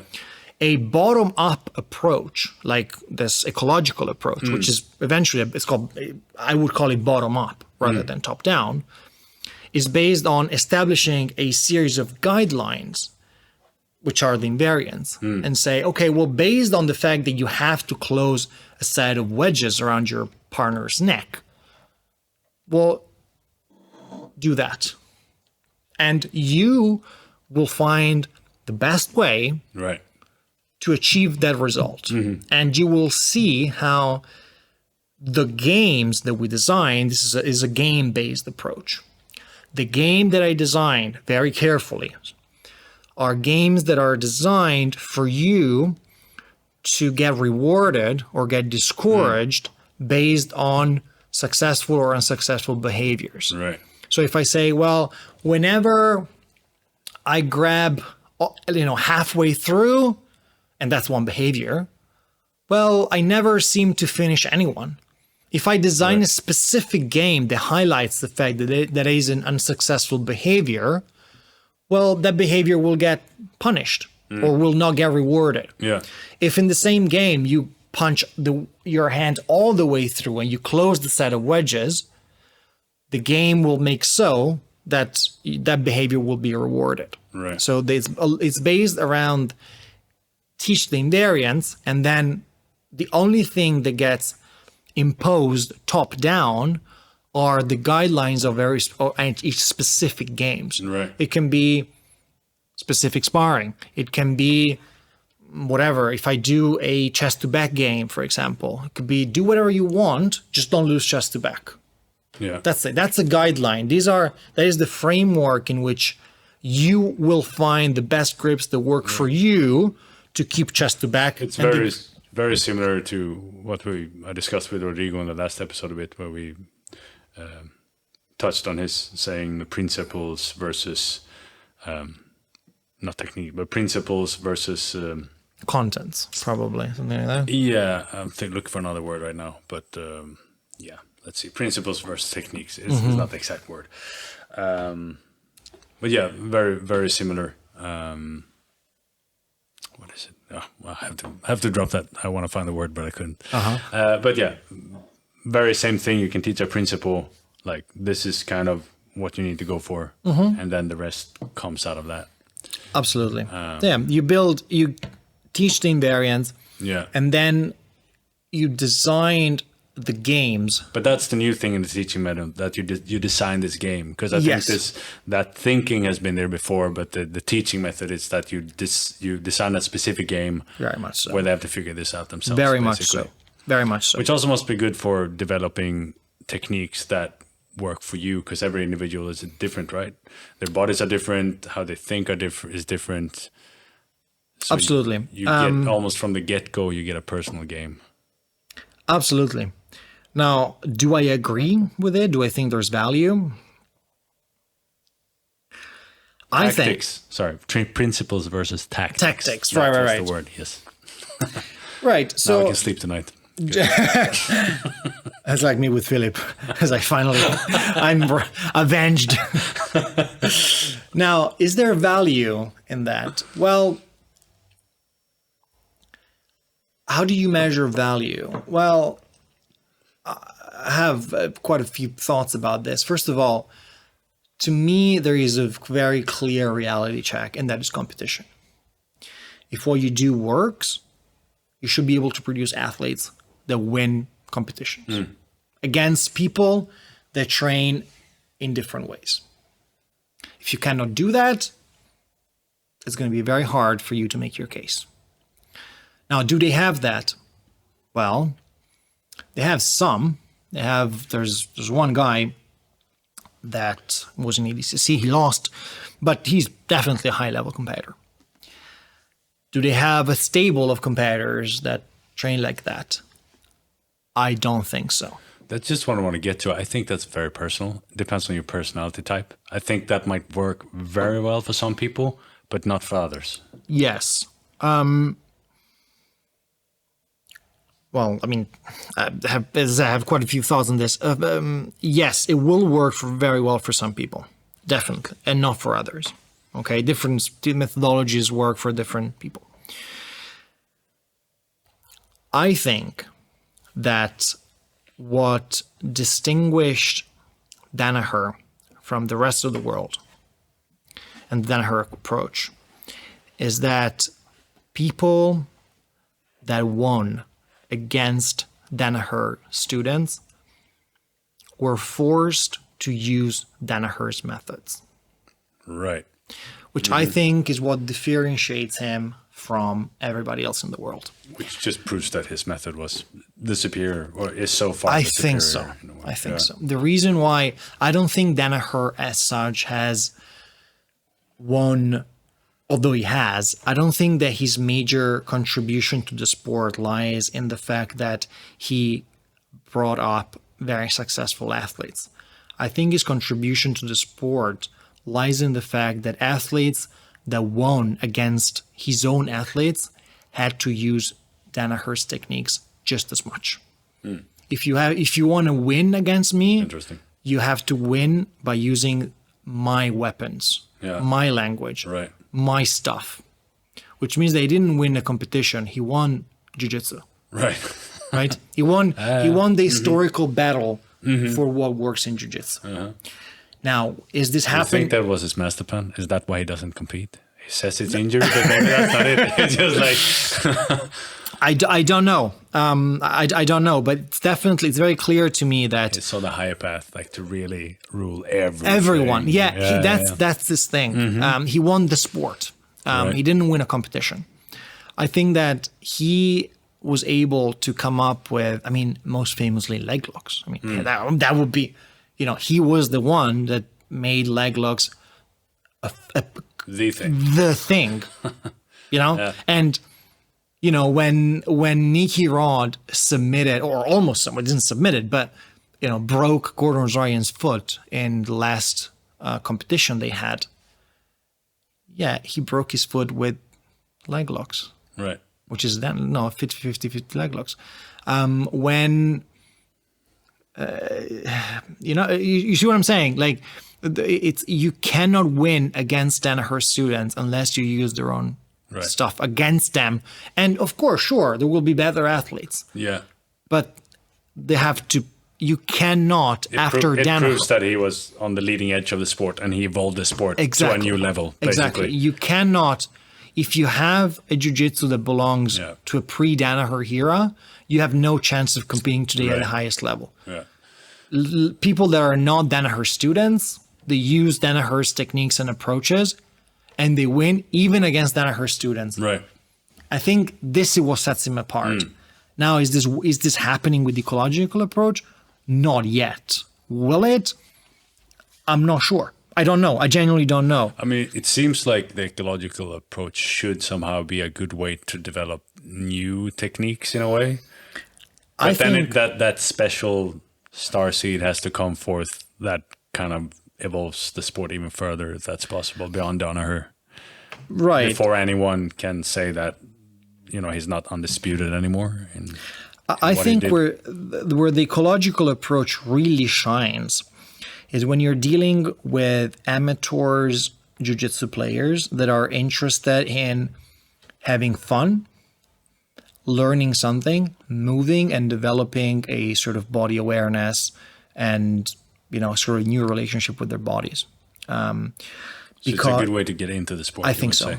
But maybe not when you want to go beyond that. I think so. Okay. I think so.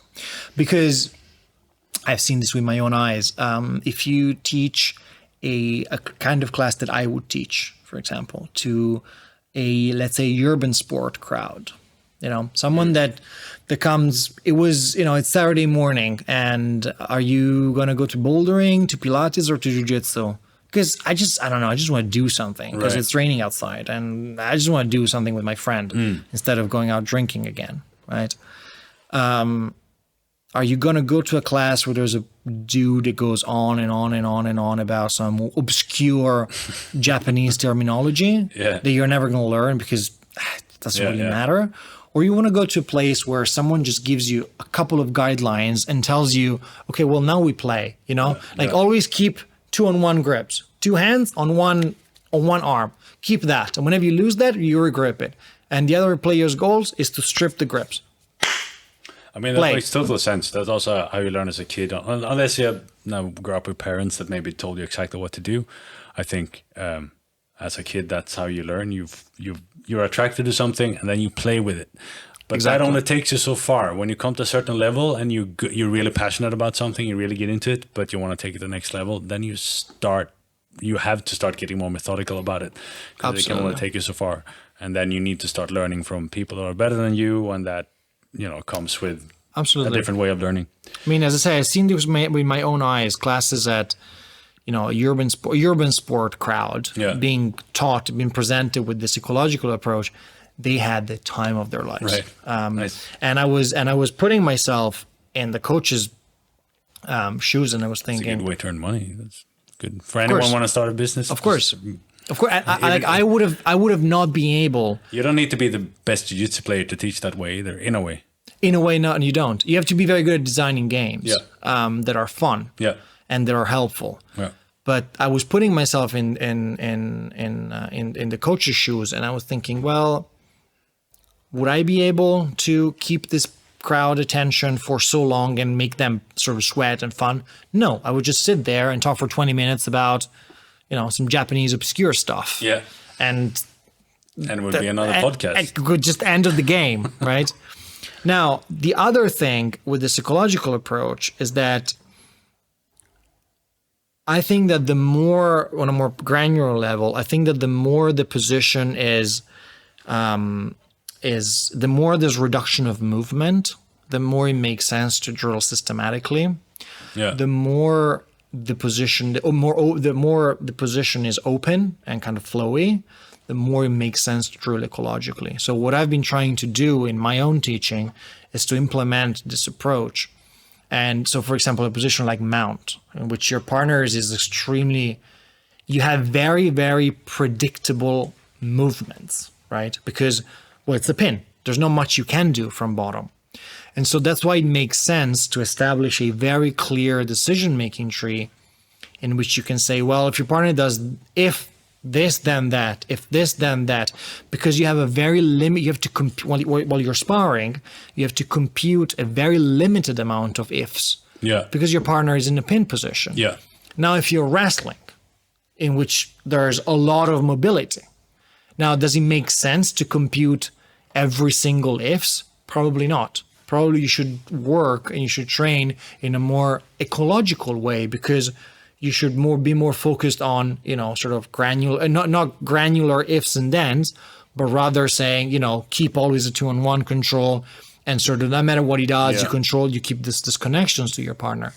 So what I've been trying to do in my own teaching is kind of implement the two, and the more the position is reduced and controlled, the more I drill, the more I teach systematically, and I say if then, if then, if then. The less alternatives there is, basically. Yeah, the more it makes sense. Which makes sense also because it would take forever if you had a very open position and teach everything. Exactly. That's what you're saying. And you have to compute. If there's a very open position like a wrestling exchange, if you have a very open position like guard passing, it's very hard to compute all the different ifs and thens, because there's so much mobility in what your partner can do.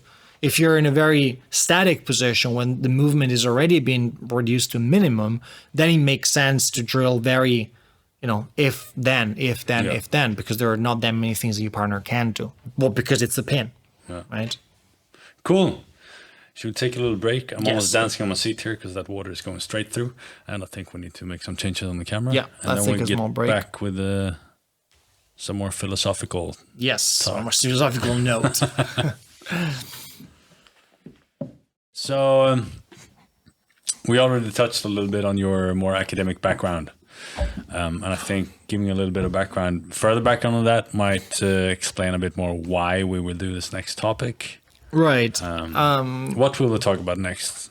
Right. So now we're going to be talking about something that has been interesting on mine. An interest of mine for quite a long time, which is the ways in which combat and combat sports are used as metaphors in either philosophy or sacred texts. So, if you think about the ways in which we organize thoughts based on metaphors, right? There are almost era-defining metaphors. If you think about Galileo and the Book of Nature, right? That's a perfect example of that.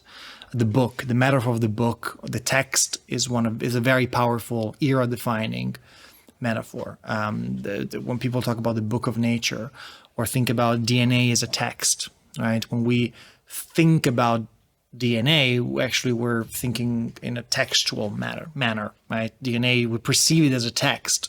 We write it down, right? Mm-hmm. It's like a code. The idea of a code, this is a sort of a semiotic metaphor that we use to talk about nature. The clock is another one of these powerful metaphors that European thought used to describe the world, right? You mean just time in general as planets revolving? Yeah, the Newtonian clock. Yeah, The idea of the Newtonian universe as a clock, right? And sort of God is the clockmaker that gave the first thing and then sort of let the clock do its thing. The courtroom, like notoriously Kant wrote about the court of reason. And so really European thought is organized around a series of metaphors. Some of them are more powerful than others. But there are definitely sort of foundational metaphors that we use to describe life, world, and the universe. Combat sport is one of these metaphors.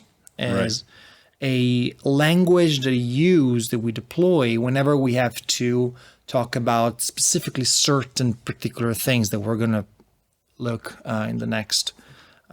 So you mean combat sport not only when described, but as a practice, as a metaphor. Yes, as a metaphor for life. For life, exactly. One of the metaphors that people really like to use, the example that I always give is David Goggins. Who for him everything becomes a war metaphor, right? He literally says, whenever you wake up in the morning, it's your battle starts, right? And like you have to strategically think about how to position your assets to have breakfast, and you see what I mean? Like he's using war metaphors to talk about his morning routine, which is. I think it's idiotic and it's a terrible way to go about your day, but that's a different topic. Like whenever that's when we talk about describing the world using a certain language, right? And he describes his morning with war metaphors, and he talks about the strategy to tackle your shower in the morning, and it's like, wow, amazing. So war metaphors, that's an example of a war metaphor that is used to talk about something very mundane, like your morning routine, right? Which all of a sudden in David Goggins' hands becomes a battle and to defeat an enemy. And I don't know exactly what David Goggins' enemies is in the morning, but you see what I think it's himself, his older self. Probably his fatter self. Probably that's his enemy, something like that. And the bullies. And the bully, probably something like that. But you see where I'm going with this. Like he metaphorizes the world, his morning, using a war metaphor, and this is not a given. There is a famous example during COVID, and people were talking about the war on COVID. Right. And I read an article, I thought it was very insightful. He said, well, we should stop using war metaphors to talk about COVID because COVID is not a war. Right. Wars are won by, with guns and, and aggression and bombing and murder and so on and so forth. While COVID is won with care. Right. You don't win because it's not an enemy. The virus is not an enemy the same way that, Carthage could have been an enemy for Rome. This is just not how it works, right? Which is not only for COVID, even if it came up there, it's an older issue in general. War against disease, war against cancer, war against because most of that it's a disharmony in the body. So actually. A lot of time war actually creates more disharmony, and what you need is more harmony. So it's just the way in which it's counterproductive. It's just the way in which you metaphorize the issue, right? And so you can think about COVID as a war, or you can think about your morning as a war, or you can thinking about in other terms. And so part of what you can do is to re-metaphorize the way you think about the world in your life to see if you can find different metaphors that allow you to think differently about the world. Combat sport is definitely one of those. And we're going to look at a very concrete examples in philosophy and in sacred texts in which combat sport has become a metaphor to talk about life and the world. And that's what we're setting off to do. And specifically how you see, or do you want to talk about it in general? Or? No, specifically. Specifically. Yeah. I want to read some brief quotes. From history. Yeah, absolutely. Yeah, and the reason for this is also for anyone who doesn't know that you're actually also a professor in or at least you're teaching, maybe not a professor? What's your title? You're teaching I'm at a doctor. I'm a university? PhD. PhD in philosophy. I'm a PhD in philosophy. Yeah. So you're just not pulling stuff out of your ass here. No, I'm not. No, I'm not. I have a PhD in philosophy, and that's the reason why I moved to Germany in the first place. Right. Okay. I moved here to write my PhD. From Italy, for anyone that didn't know. From Spain. Actually. From Spain. Yeah, I started in Spain. Right. Yeah, I started as an undergrad from and then Italy to 2 Spain. masters. Italy, Brazil, Spain, and you've been in Brazil too. Yeah, I've been in Brazil. Yeah, that's another podcast, I think. It's a whole another podcast. Not as interesting though as combat sport as a metaphor, I would say. Right. Yeah, I mean, I started philosophy university, undergrad, master. Then I took another master, and then I finally decided to get into a PhD, and that's why I moved to Germany. And it was like a double PhD thing. I have 2 tutors, and I had a Spanish tutor and a German one, and well, I ended up writing a thesis here, and I tried to become an academic, and I failed miserably.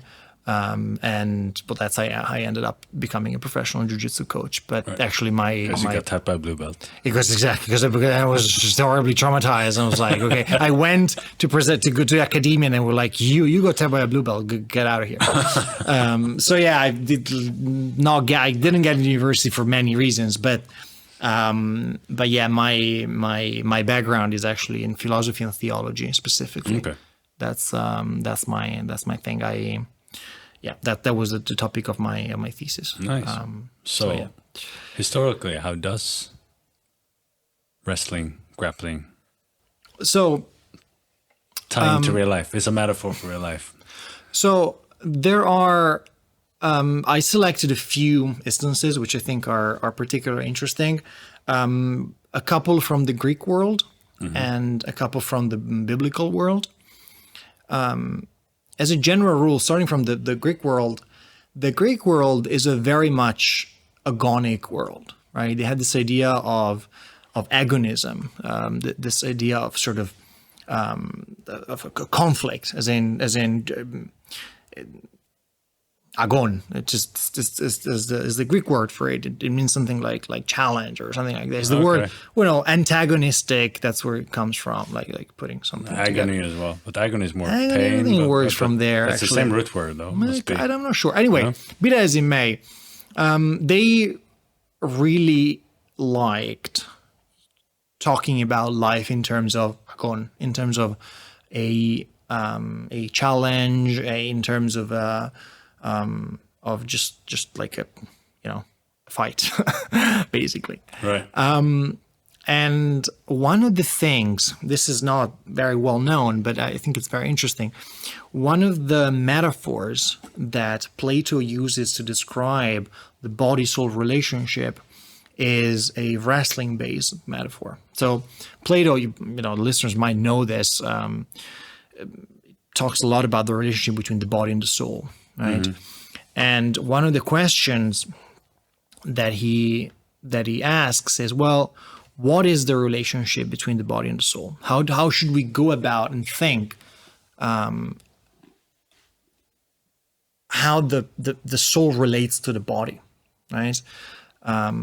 Because obviously you can't really perceive the soul, right? So you have to, at least with your physical senses, it's something that you perceive with another order of senses, sort of intellectual senses. So how do we go about and think the relationship between the body and the soul? And he uses a variety of metaphors, many different metaphors across his whole works.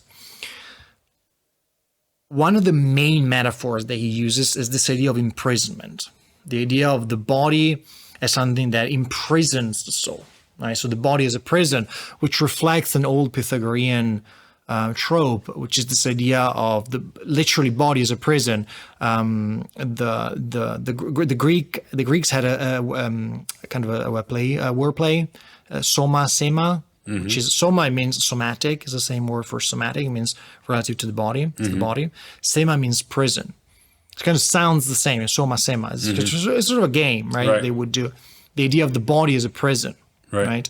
So this idea of sort of being the body is something that traps the soul, entraps the soul. Right. It's a very common metaphor, right?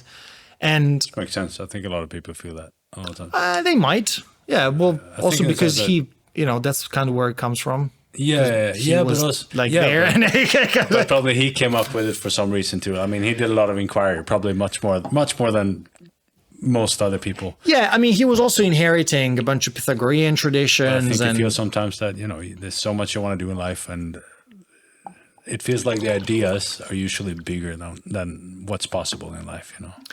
Yeah, I mean, he was inherited a very something, specific tradition. But the physicality of the world is not kind of not enough. Yeah, exactly. And so this idea of imprisonment, and so in the Phaedo, which is this one of Socrates, Plato writes this dialogues in which he never shows up. Socrates is the one that shows up, which is kind of his master, and talks with disciples and basically ends up convincing them that he's right. It's not always the case, but most of the time, basically Socrates talks reason into these people. And he says, well, Socrates describes the relationship, this idea of the embodied soul, as by seized by the body. And he uses this metaphor, and he uses the metaphor of a body lock. Okay. He literally says, well, the body locks the soul. Right. And that's why I imprisoned this. It says, this is a reading from the Phaedo. It says, it is no doubt permeated by the physical, which constant intercourse and association with the body, as well as considerable practice, has caused to become ingrained in it. So the word he uses, the verb he uses in Greek is dialambano, which means embracing. Right. That's a wrestling term. Yeah. That's a body lock. It means embracing the soul forcefully. Like the soul doesn't really want it. Doesn't really want to be there. In a body lock and a hug. Otherwise, it's a hug. Exactly. Right? Exactly. It's a hug. Right. But that's kind of goes back to this idea of soma sema, this idea of a body as a prison. Mm-hmm. The soul wouldn't want to be there. Yeah. Right. It kind of belongs somewhere else. Mm-hmm. But the soul is grasping. So the body is grasping the soul around the waist. Right.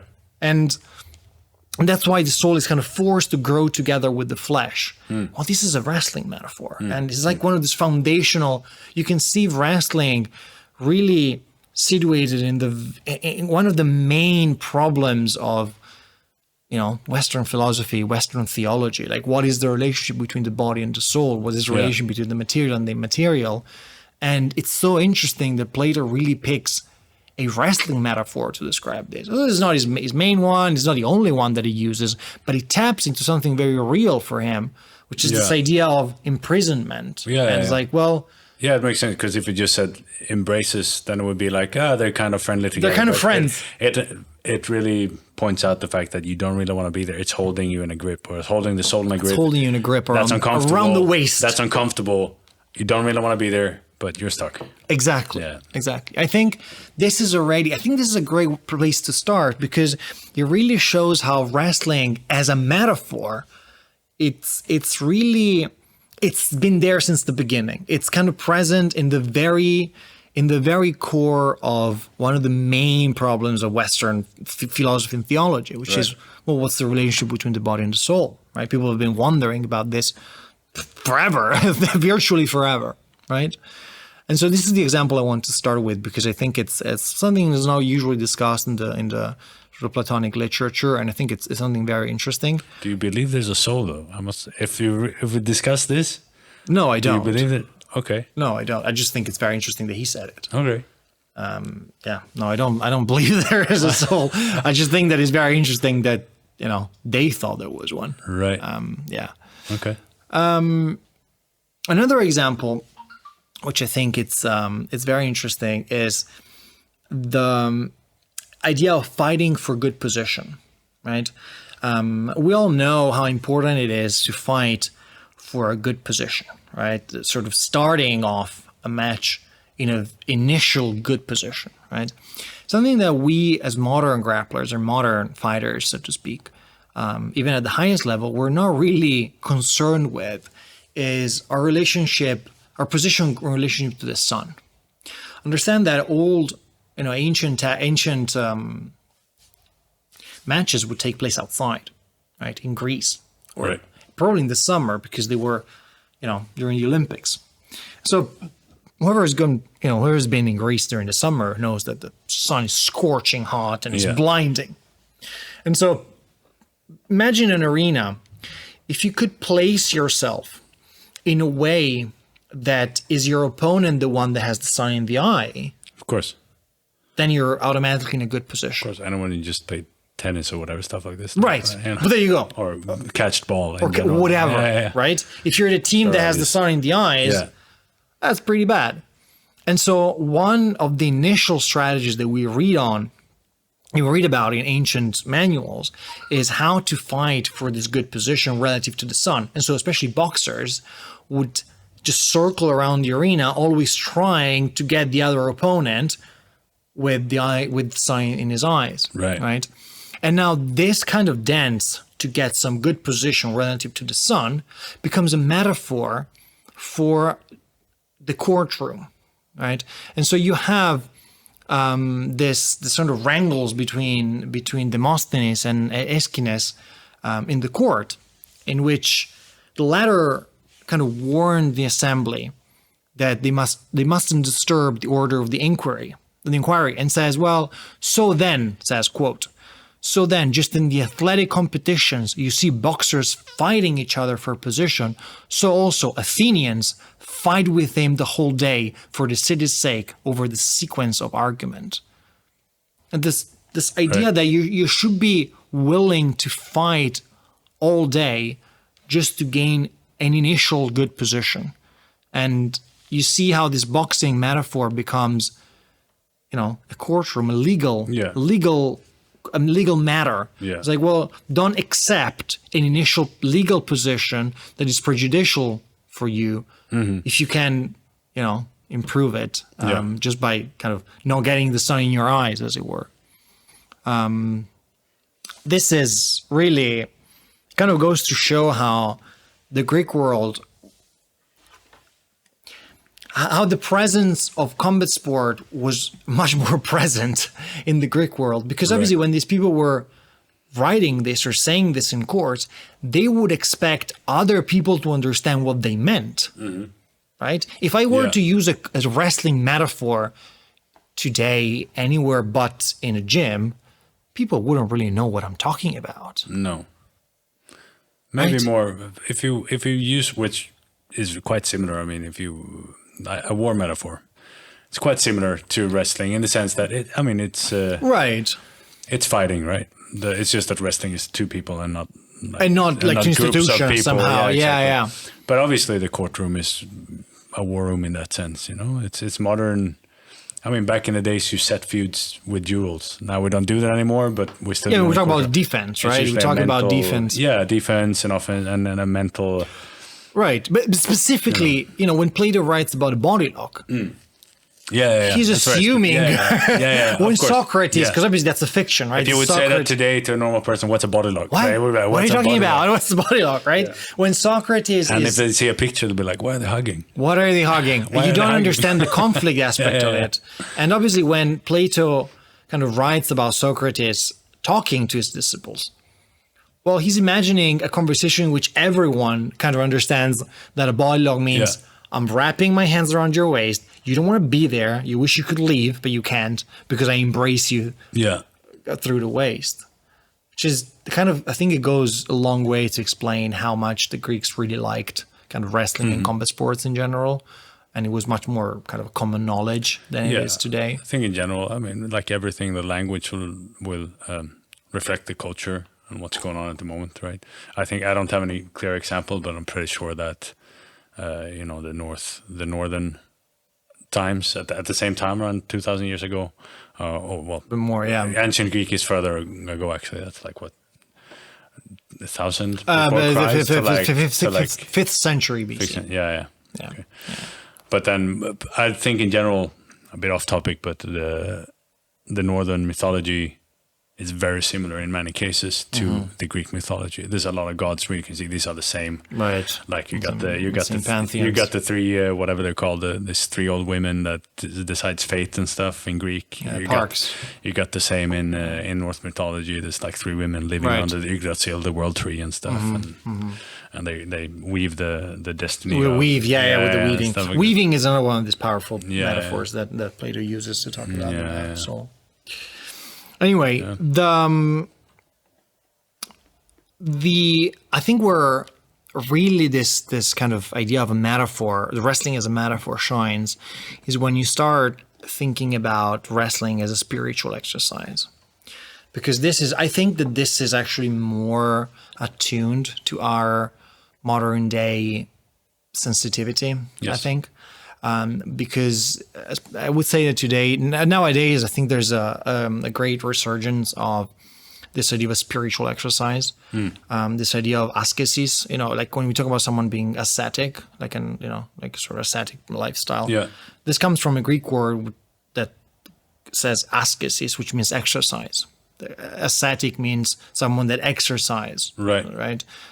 This is what it means. And an ascetic person is usually someone that kind of renounces a lot of worldly things, right? So in the spiritual path. Yes, exactly. But exercise is spirituality. That's there's in the asceticism there's an exercise component. This is literally what it means. Ascesis, it has to do with exercising. I didn't know that. That's nice. Yourself. All right, and being good at being alive. Basically, that has to do with this idea of like being good at something, and this something is your life, right? And I think today there's a skillful living. Yeah, people today, people love to reread like Stoics, for example, or Cynics, Epicureans. It's a very hot, the very sexy philosophers of the moment, like Marcus Aurelius, or like all this stuff. Yeah. The very hot philosophers, and people really like that. And we're not going to get into that, why I think that people really like that. But there's definitely a desire for a sort of a spiritual exercise. People really like to find some sort of inspiration in this ancient texts, which were written in very different context, historical context. But I think it's also a bit of a counterculture to just life today being very fast-paced and very leisurable, just leisure, because Stoicism is pretty much about maybe not rejecting pleasure, but not being dependent on pleasure at all. Like even if you live in a life without pleasure, you still have a very autarkeia, straight mind. But people will talk about they will talk about autarkeia as someone that is kind of it's enough for himself. Like himself is enough for himself, something like that. Because I read, you sent me some of these documents this morning, and I didn't have time to read through all of it, but that also ties very well into maybe it's the next one or the one with the boxer that he just he doesn't hit. He just evades, but he just has such stamina that the other opponent gives up in the end, which also a very just mental fortitude, to just stay in the game for a very long time. Absolutely. These are the original discourses, orations from a guy called Dio Chrysostom.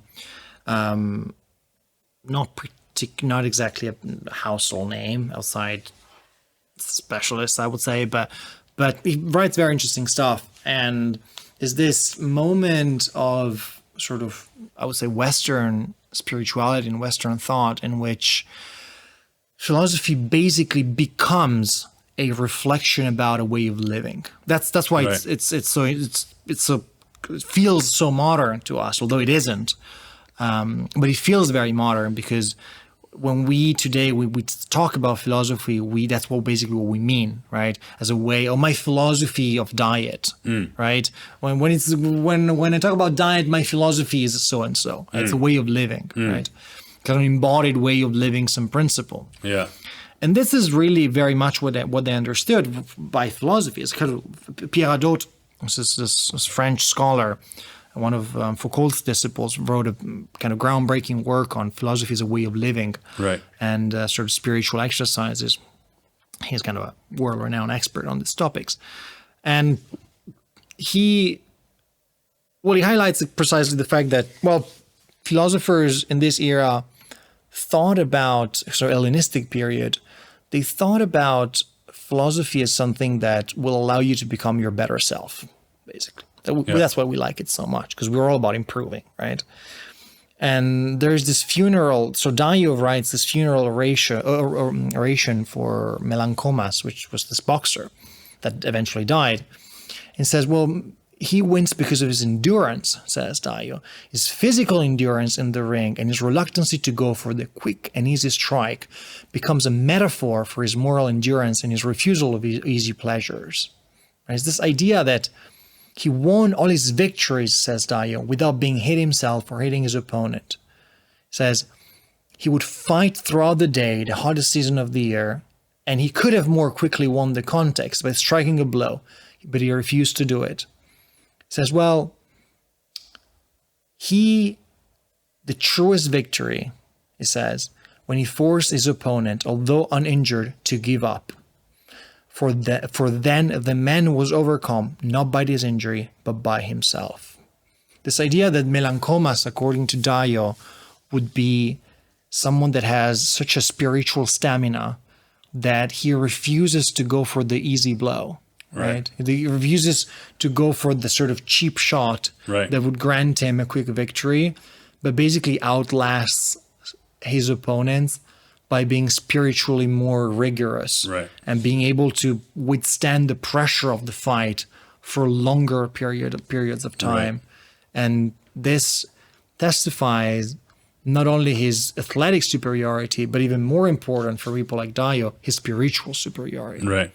And this would become... It's something they see through almost all spiritual beliefs in some way or another, this thing of overcoming yourself. Yes, you know? Very much so. And obviously, if the opponent can't overcome himself or he breaks, that means that you were stronger than the opponent. Exactly. So that's how he ends. He says, well, I think that under one and the same head, everything has been said, not only about manliness and courage, but also about self-control and about temperance.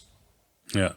That's very stoic. That's very stoic. It's like, that's like the core of stoicism. Yeah, but that's, I mean, that was, I mean, this is just, people today sort of tend to collapse everything onto stoicism, but that was very much the Hellenistic feeling of it, right? So overcome yourself, overcome your own limitations, and become the best version of yourself that you can be. It's funny, it's overcome yourself. I guess what usually is meant by that is overcoming your negativities, your doubts, like everything that you would see as hardships or like that's uncomfortable, to not give in to that and keep on pushing forward anyway. Yeah, I mean, because it's usually mental things you overcome, right? When you say overcome yourself. Yeah, I mean, what they would talk about is overcome your preconceptions. This is one of the things Marcus Aurelius talks about, for example, is like you have to overcome to achieve like proper sort of temperance and like sort of self-control. You have to overcome your preconceptions about the world, right? Which has nothing to do now with the match, but so that was definitely preconceptions. Would that be then your misconceptions as well? It's really more like it's this idea that like if there are things that you can control and things that you can't control, and you don't need to get upset about the things that you can control, and you don't need to get upset about the things that you can't control, because there's a solution for both. If you can control it, don't get upset. If you can't control it, don't get upset. Right? Be very well aware of which is what.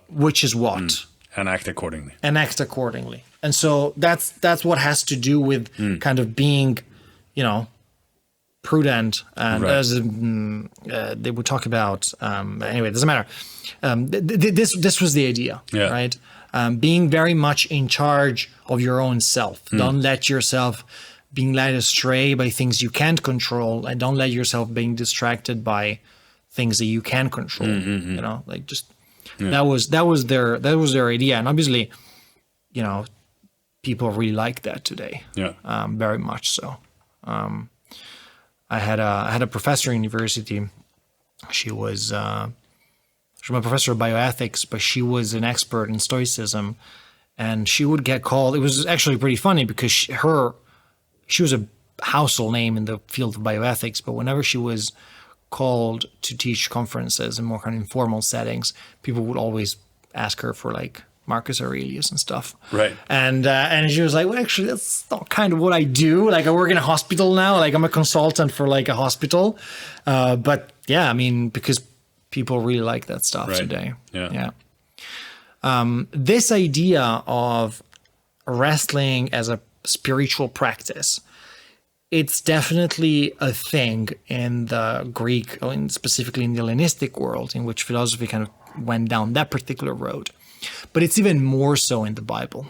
In the Bible, there are a few scenes in which, especially later interpretations of some biblical episodes, in which being a fighter, especially being a wrestler, is a proof of your endurance, of your kind of spiritual endurance, because you can fight yourself, you can fight evil, you can fight your temptation by, well, pin them to the ground. And we're going to look at a few examples now, because I think it's very interesting. It really sheds light on some aspect of the Bible that are not very much discussed, I would say, especially in the specialized literature, because most people that, I would say that the overlap of people that study the Bible and that know anything about body locks, it's fairly, there's like an overlap between people that know about Bible and people that know about body locks. It's fairly empty. That particular corner of the world, it's fairly empty. And so that's why scholars don't tend to fixate much on, wrestling. It would be very interesting, actually. We had this guy, he used to come on the open mats anyway, a purple belt, that we used to make fun that we were the same person because he looked a bit like me. But and he just finished his priest education. He was actually a priest. Oh, wow. Sadly, since then, I haven't seen him. So I don't know if his life changed or he doesn't have time anymore. Really nice guy. But that would be interesting to hear his take on it. That would be a nice, because as I said, there's not that much overlap between wrestlers and Bible world, but there's definitely again, like, we're talking about a world in which combat in general was more common, right? And people would be more familiar with sort of hand-to-hand scenes and terminology than we are today, which, unless you do it as a sport or you're a thug, usually you're not very familiar with that. Most people aren't. But there are a couple of figures in the Bible that become almost like the wrestlers of the Bible. The first one is absolutely Jacob. Jacob is one of the patriarchs from the Old Testament, probably the most famous figure in the Bible. And he has this strange passage in the book of Genesis in which he basically wrestles an angel. And the angel kind of hits him in the hip socket and kind of leaves him lame for the rest of his life. He has to kind of walk around with the stick. He's just physically lame. And scholars have been debating about what this passage means for a long time. Obviously, there are different theories, but the passage, just for listeners to get an idea, it goes something like this. Jacob was left alone, and the men wrestled with him until the break of dawn. When he saw they had not prevailed against him, he wrenched Jacob's hip at its socket, so that the socket of his hip was strained, and he wrestled with him. Then he said, "Let me go, for dawn is breaking." But then he answered, "I will not let you go unless you bless me." Said the other, "What is your name?" "Jacob," said he, replied. "Then your name shall no longer be Jacob, but Israel, for you have striven with God and a men who have prevailed." This is a very famous passage. And this is the original passage, right? In which there is an actual physical confrontation between Jacob and this strange creature that it seems more like a demon than an angel. Yeah, they never quite say what it is, right? It says in an angel. Seems like it's fighting with God. Seems like it's fighting with an angel. It's very strange because people that don't have a theological agenda from more kind of biblical scholarship perspective, they say, well, this is probably an ancient layer of some rite of passage, in which you have to fight some demon, in which a river demon, because angels don't usually have to run away at the breaking of dawn. Right. You know, they don't have these limitations. Like, it's more like a demon thing. It's more like a vampire. You see what I mean? Like, it's like, oh my God, it's dawn, I have to leave. It's like, well, the angels don't really have that sort of stuff in the Bible. Yeah. It's not like they only come out at night or anything. And so, you know, scholars think, well, this is probably a rite of passage. You know, like there are some Sumerian texts in which, you know, the Gilgamesh epopeia, in which, you know, the kings in time. Yeah, it is far back in time, but there is quite a bit of transfusion from that and the Old Testament, especially the most ancient. It's like books. 2 millennia BC or something. Yeah, but we don't really know where the Book of Genesis comes from. That's the thing. Like, there are so many layers of it that there might be some sort of Mesopotamic influence. We don't really know where this stuff comes from. Not really. There are books in the Bible that we kind of know exactly when they were written, and we have some other books that we don't really know, because there are so many layers upon layers of textual traditions. What would the rite of passage be? Well, they have to fight a demon. Who would do it? What kind of people would have to? A king. A king. Any king. Like all kings. Yeah, there's this famous passage in the Enuma Elish, which is it's a Sumerian text, in which the king has to fight a demon, and. Do you think that's a real demon, also metaphorical for just defeating something inside of themselves? That is exactly the point. To be a better leader, like that is exactly the point. All selfishness, stuff like this. That is exactly the point. In more ancient layers of this textual tradition, that is an actual demon. Right. You know, it's a rite of passage. It's this idea that, you know, Jacob has to become a king, has to become a patriarch, has to become a key figure on the future development of the story. And that's why he has to become, you know, he has to go through a rite of passage. It's a kind of Harry Potter thing. Like, you have to go through rites of passages. It's like a Bildungsroman. You have to go through different stages of your formation to become a king. Yeah. Right. And, well, especially because we have a pattern in epics like Gilgamesh, for example. There's this Enkidu, which is this guy that has to fight a demon to become a king, which is athletic prowess. It's a very common measure in, our archaic societies to measure whether you're worthy of becoming a king or not, right? Obviously, this is an actual combat. The biblical scene, the Enkidu scenes, the Sumerian epic, these are all actual combat in which Jacob ends up lame, he gets hit in the hip socket, and so on and so forth. What's interesting is that this becomes a spiritual fight. In Philo, which is this kind of Jewish Hellenistic theologian and philosopher, he says, well, actually, this is not an actual fight. It's a spiritual fight, because Jacob is a spiritual wrestler. He says, although pleasure expects to heel trip and deceive the discerning mind, she will herself be heel tripped, pleasure, by Jacob, trained in wrestling, not of the body, but the sword which the soul wrestles with its enemies, the habits fighting against passions and evil. Right. That's exactly what you were saying. So this is basically a commentary. These are commentaries. It's an allegorical laws by Philo, which is a Greek. It's a Jewish Greek scholar, from Alexandria. So his commentary on the biblical text, basically. Yes, it's basically doing what I was saying. Yeah, it's basically it's a commentary on the biblical text, and it's interesting to see this transition. I think it's funny. I think that's most people that don't understand the Bible, and me too. When I was younger, I remember before I got old and I don't know wiser. I'm not sure, but it's easy to a lot of deniers of the Bible or stuff. They see it and they take things for truth and like this is bullshit because it's a fairy tale. Right. But I think most of it is like the whole Bible is just a metaphor, usually for internal fights, for internal that's. I mean, that's definitely one way you're reading it. If it's supposed to be for like spiritual development, then it has to be that way. Well, it doesn't have to be that way, but it can be that way. Yeah. This is definitely how some episodes were interpreted. And this particular guy, when he reads the book of Genesis, he says, well, actually, Jacob didn't actually wrestled with this creature. Physically, yeah. It wasn't a physical wrestling match. It was no creature. It was no creature. It was the kind of wrestling match that the soul entertains. Internal demons. It was internal demons. Yeah. And now this is amazing because this feels so modern, right? It's like you read this text, this is 2,000 years old.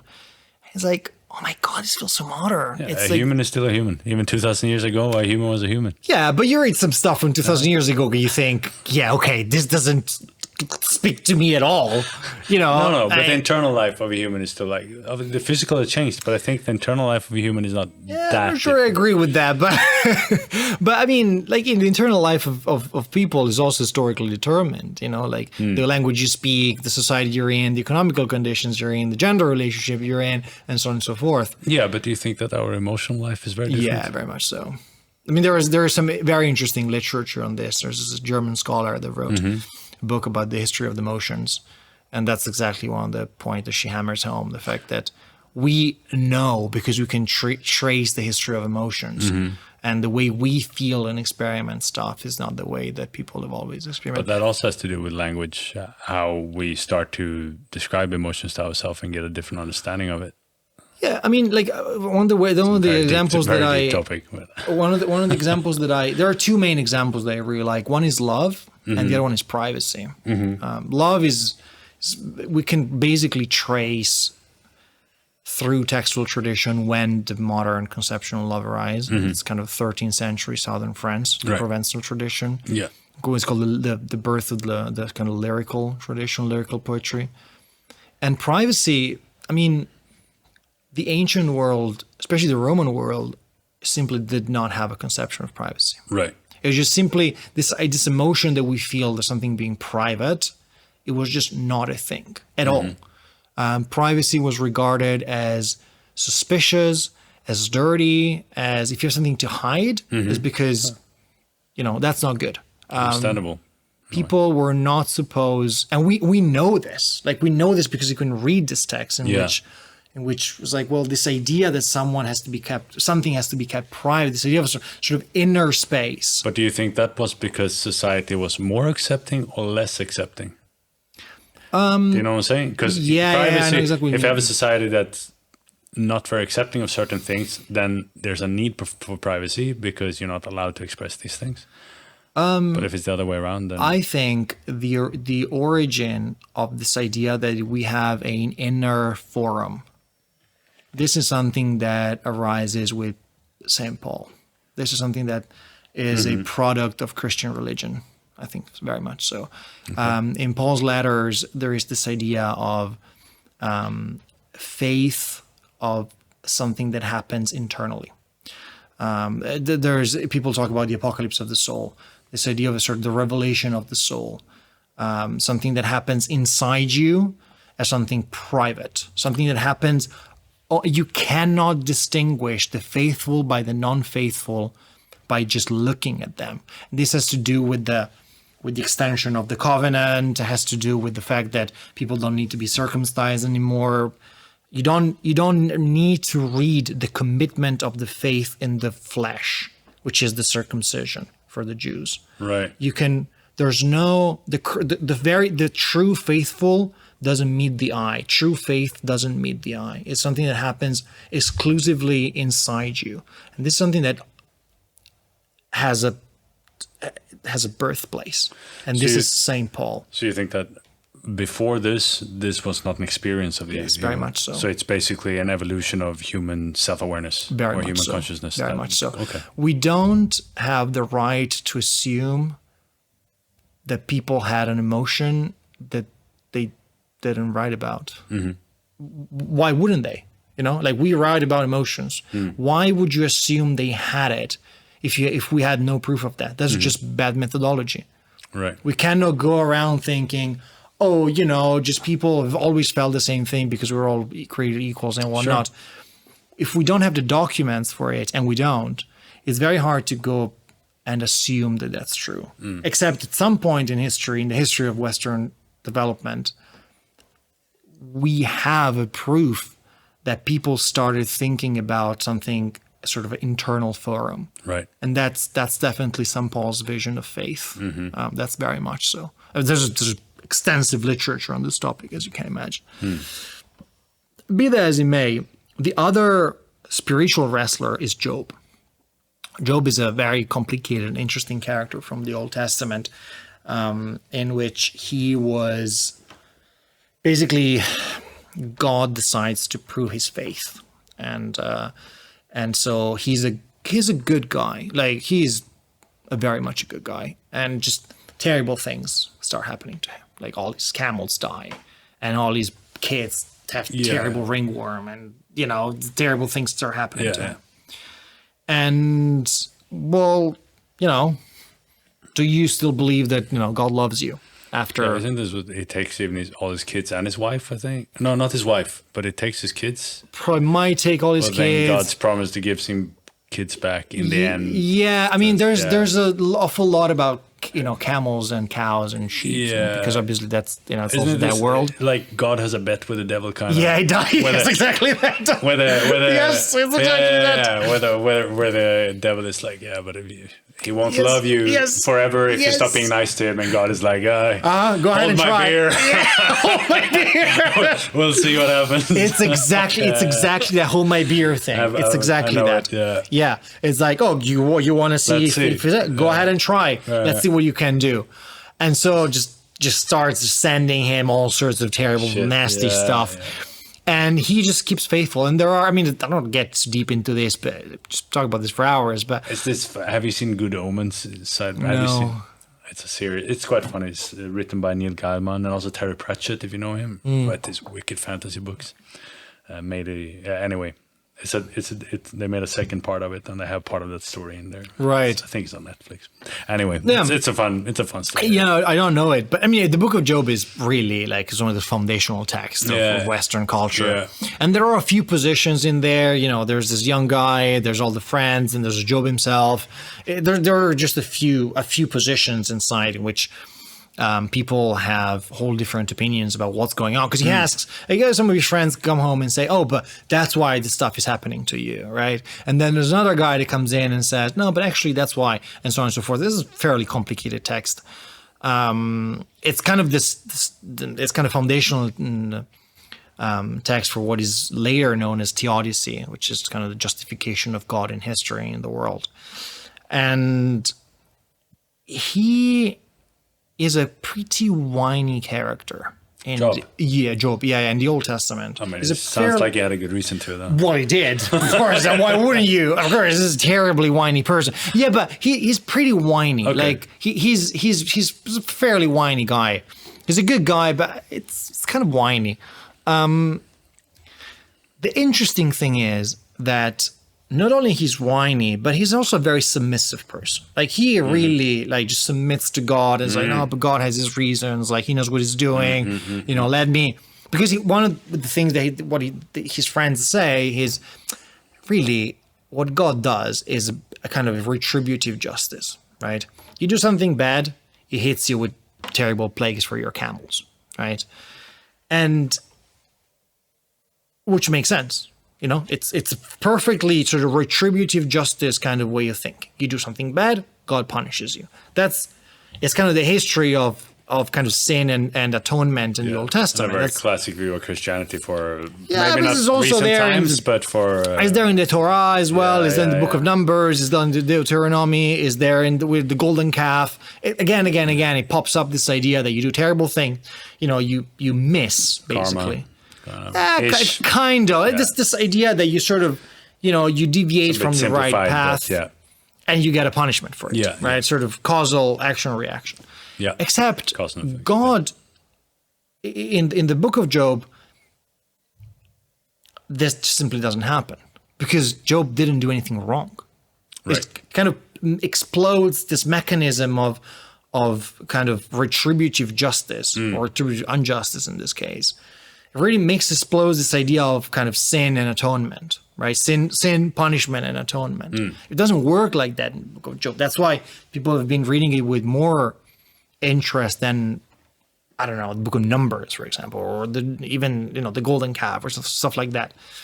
Because really, the question is, well, why?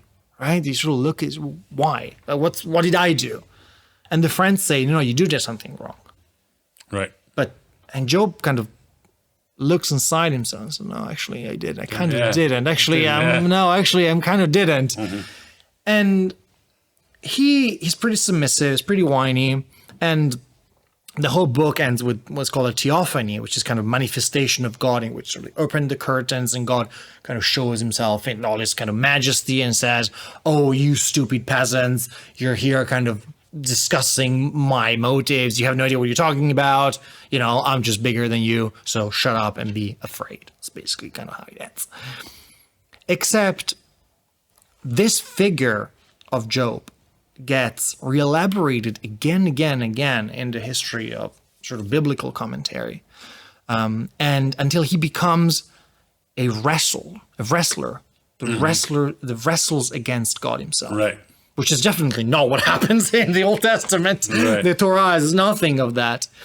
But we have this amazing Byzantine encyclopedia. It's called the Suda, in which is sort of a Byzantine lexicon. It's compiled in the 10th century, in which basically the story of Job is told in literally the vocabulary of wrestling. And so I can read a little bit, but Job was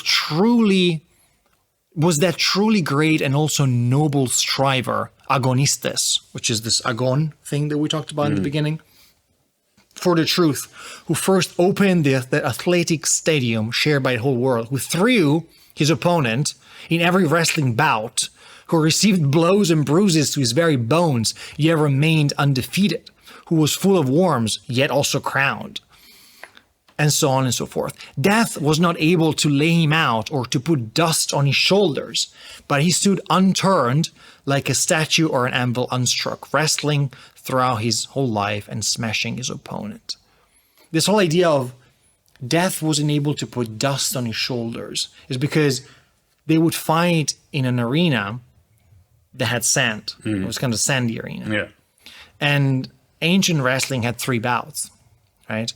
And obviously the winner of the 2 would win, right?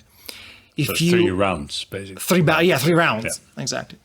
If you finish the match or the matches without having any dust on your shoulder, it means that you haven't been pinned in any single bout. Never on the ground, yeah. Never on the ground. Yeah. It's like Khabib when he, finished his career without having bleeded once. Right. Right. It's exactly the same idea. Like how many times did Khabib bleed? 0. 0. Yeah.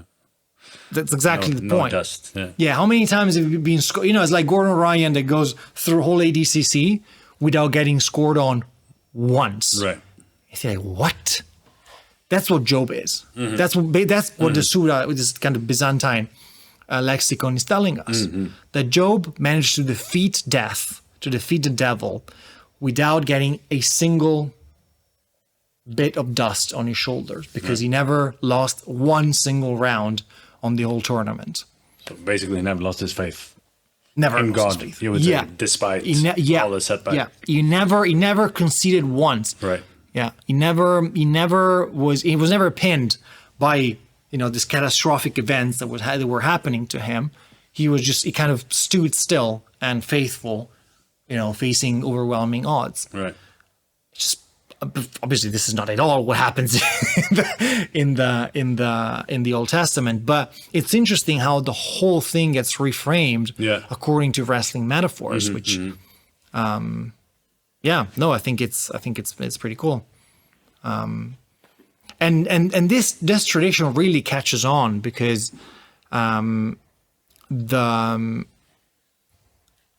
is a picture that we're gonna share with the viewers or listeners. This 13th century manuscript from Gregory the Great, which is a pope. They wrote a commentary on the book of Job. Okay. And there is this unbelievably cool illustration that looking at right now. We're going to put it probably somewhere here. Yeah, I'll put it up on the screen. Which is Job locking Satan in a body lock and trying to body locking the devil. Right. We're gonna look at it like at some point. Yeah, I mean, this is kind of goes to show this idea of what the Pope Gregory the Great will call atleta spiritualis, which has to do with spiritual athlete, right? And how the church inherited this tradition of sort of spiritual athleticism against kind of overwhelming spiritual odds, and so these would be the main two figures, so Jacob and Job. Cool. Well, there you go. That was my contribution. I think this is a topic that doesn't really get discussed much. It's very interesting. I mean, and it also shines through not only there, but I really think martial art, if you get deeper into it, at least deep enough, it's a good metaphor for life. Not only a metaphor, but it actually is, helping you spiritually if you're on such a path, Also, I mean, there's a reason even in the more Eastern philosophies and practices, you got like Shaolin monks and stuff that were doing a lot of martial arts because they saw that mastering your body is also mastering your mind, and mastering your mind, that's a spiritual practice. Absolutely. Mastering, you want to overcome or not give in to negative emotions, all these things. You want to discipline yourself so that, if you get angry, you don't lash out. Doesn't mean suppress your anger, but, all these things. Martial arts is a spiritual practice, I would say, if you go far enough. Yeah, I mean, disciplined, and when you're down on the ground and you're getting smashed, to stay mentally in the game, to not give up, to not feel this is hopeless. You keep on fighting. That's it. It builds mental fortitude. It does. Yeah, I mean, I think today we're experiencing a little bit I think we're experiencing something that we can read already in the Church Fathers. They were not very keen on this kind of muscular aspect of Christianity because they didn't really have a good relationship with the body. They were there was just all sorts of anxieties against the body. Yeah. And so they would really not condone athletics, wrestling, none of games. They were just they were absolute joy kills. But they were really against this kind of wrestling attitude towards Christianity, towards kind of spiritual world. Yeah. But at the same time, they were inheriting all this vocabulary from the Greek and kind of the sort of Jewish Hellenistic world. And it's very interesting to see how they struggle with this vocabulary at the same time as they use it. Yeah. And I think that today we're experiencing a little bit the same problem because we live in a world that is very much, that doesn't condone, sort of muscular practices, right? We don't really like to think about, again, there's this idea that we shouldn't think about COVID as a war, right? Yeah. We don't really like...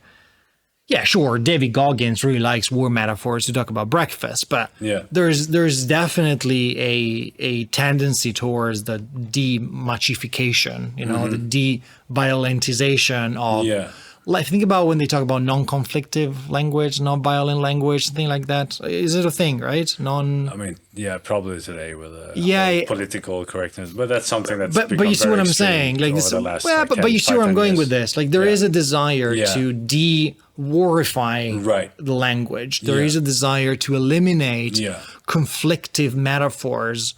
Metaphors that reflect a conflictive worldview. I think that's going to get a lashback, though. To be honest, they go a bit hard on that. Well, that will be in the future, but definitely we've been inhabiting a less violent society than medieval Europe or something, or the Greek world or the Bible world. It was definitely more violent.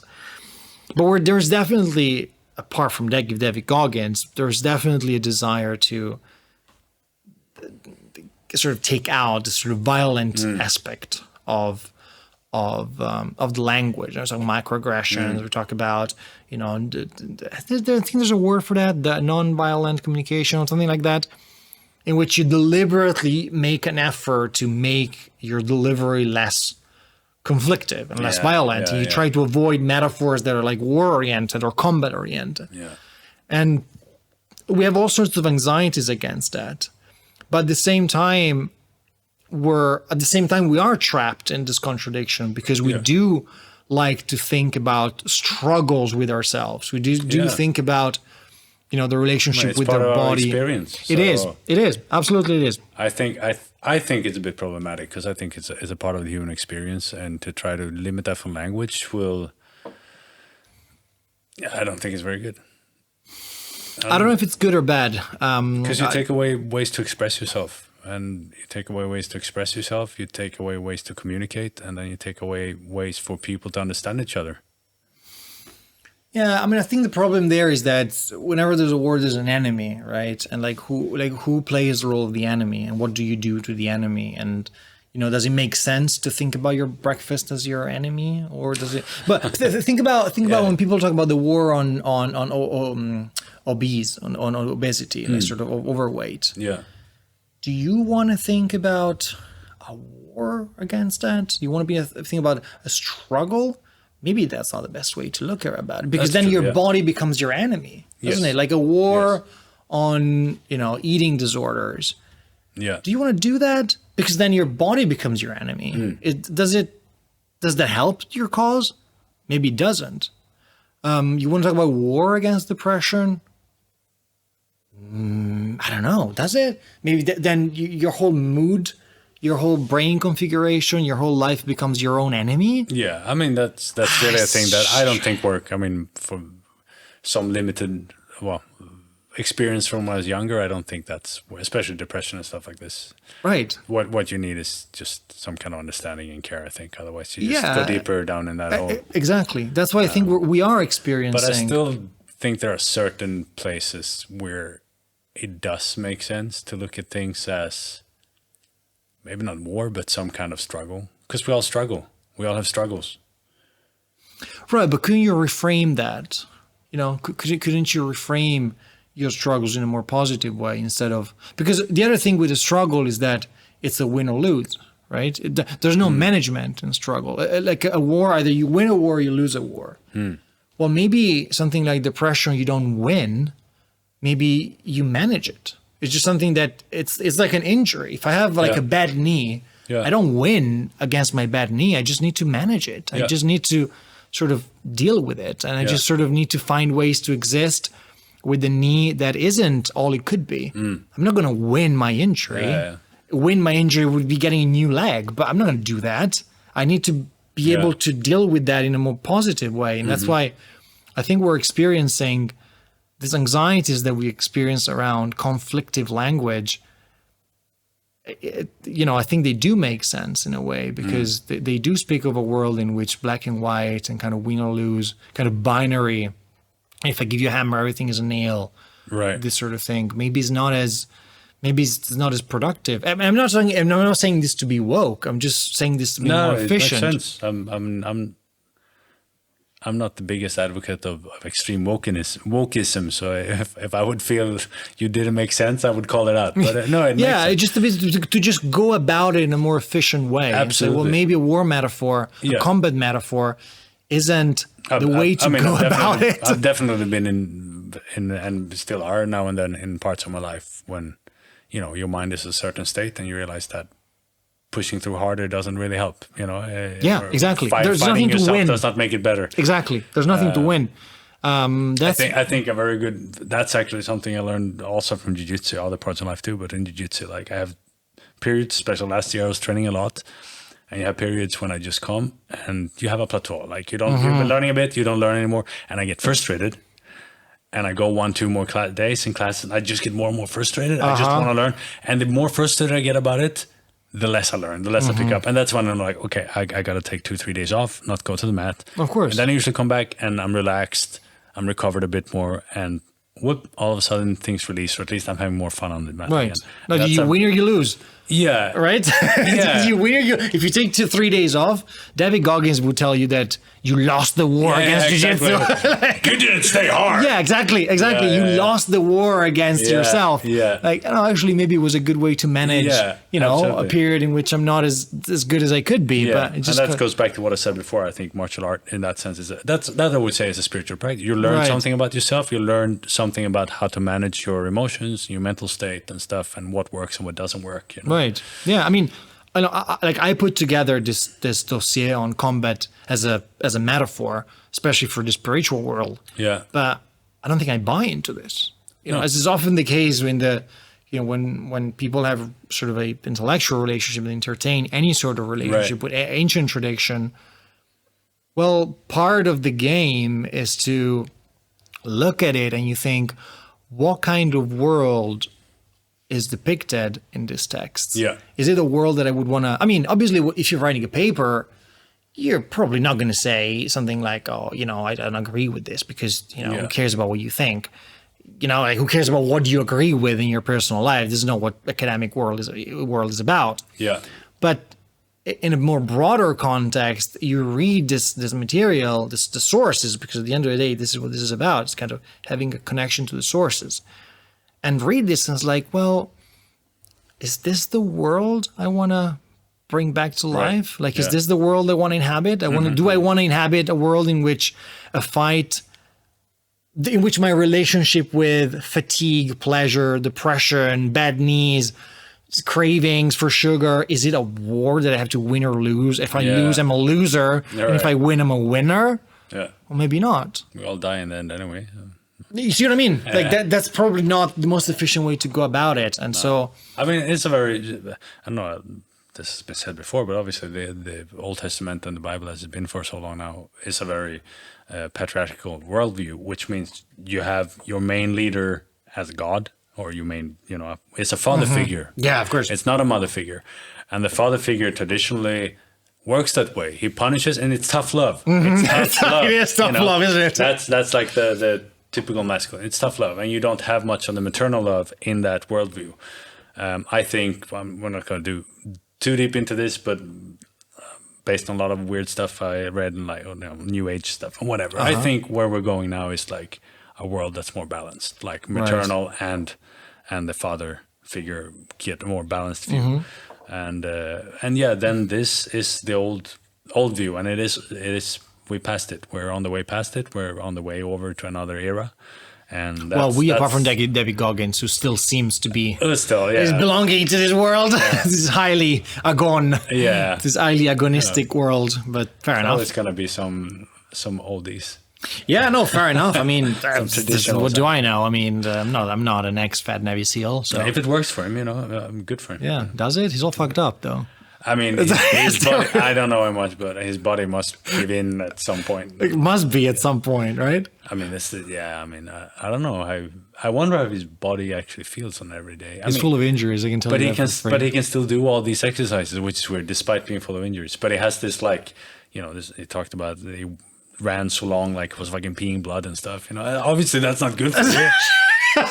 Clearly, I'm not an MD, but I can tell you that. I'm no doctor, but I think this is not very healthy. Yeah. It's Well, what do I know? That's fine. I'm not an ex-Navy SEAL, so. Cool. It's been amazing. Do you want to stop here, or do you want to do a quick rapid fire questions? We can do a quick rapid fire question. Just to finish it up. Cool. So, favorite Italian food?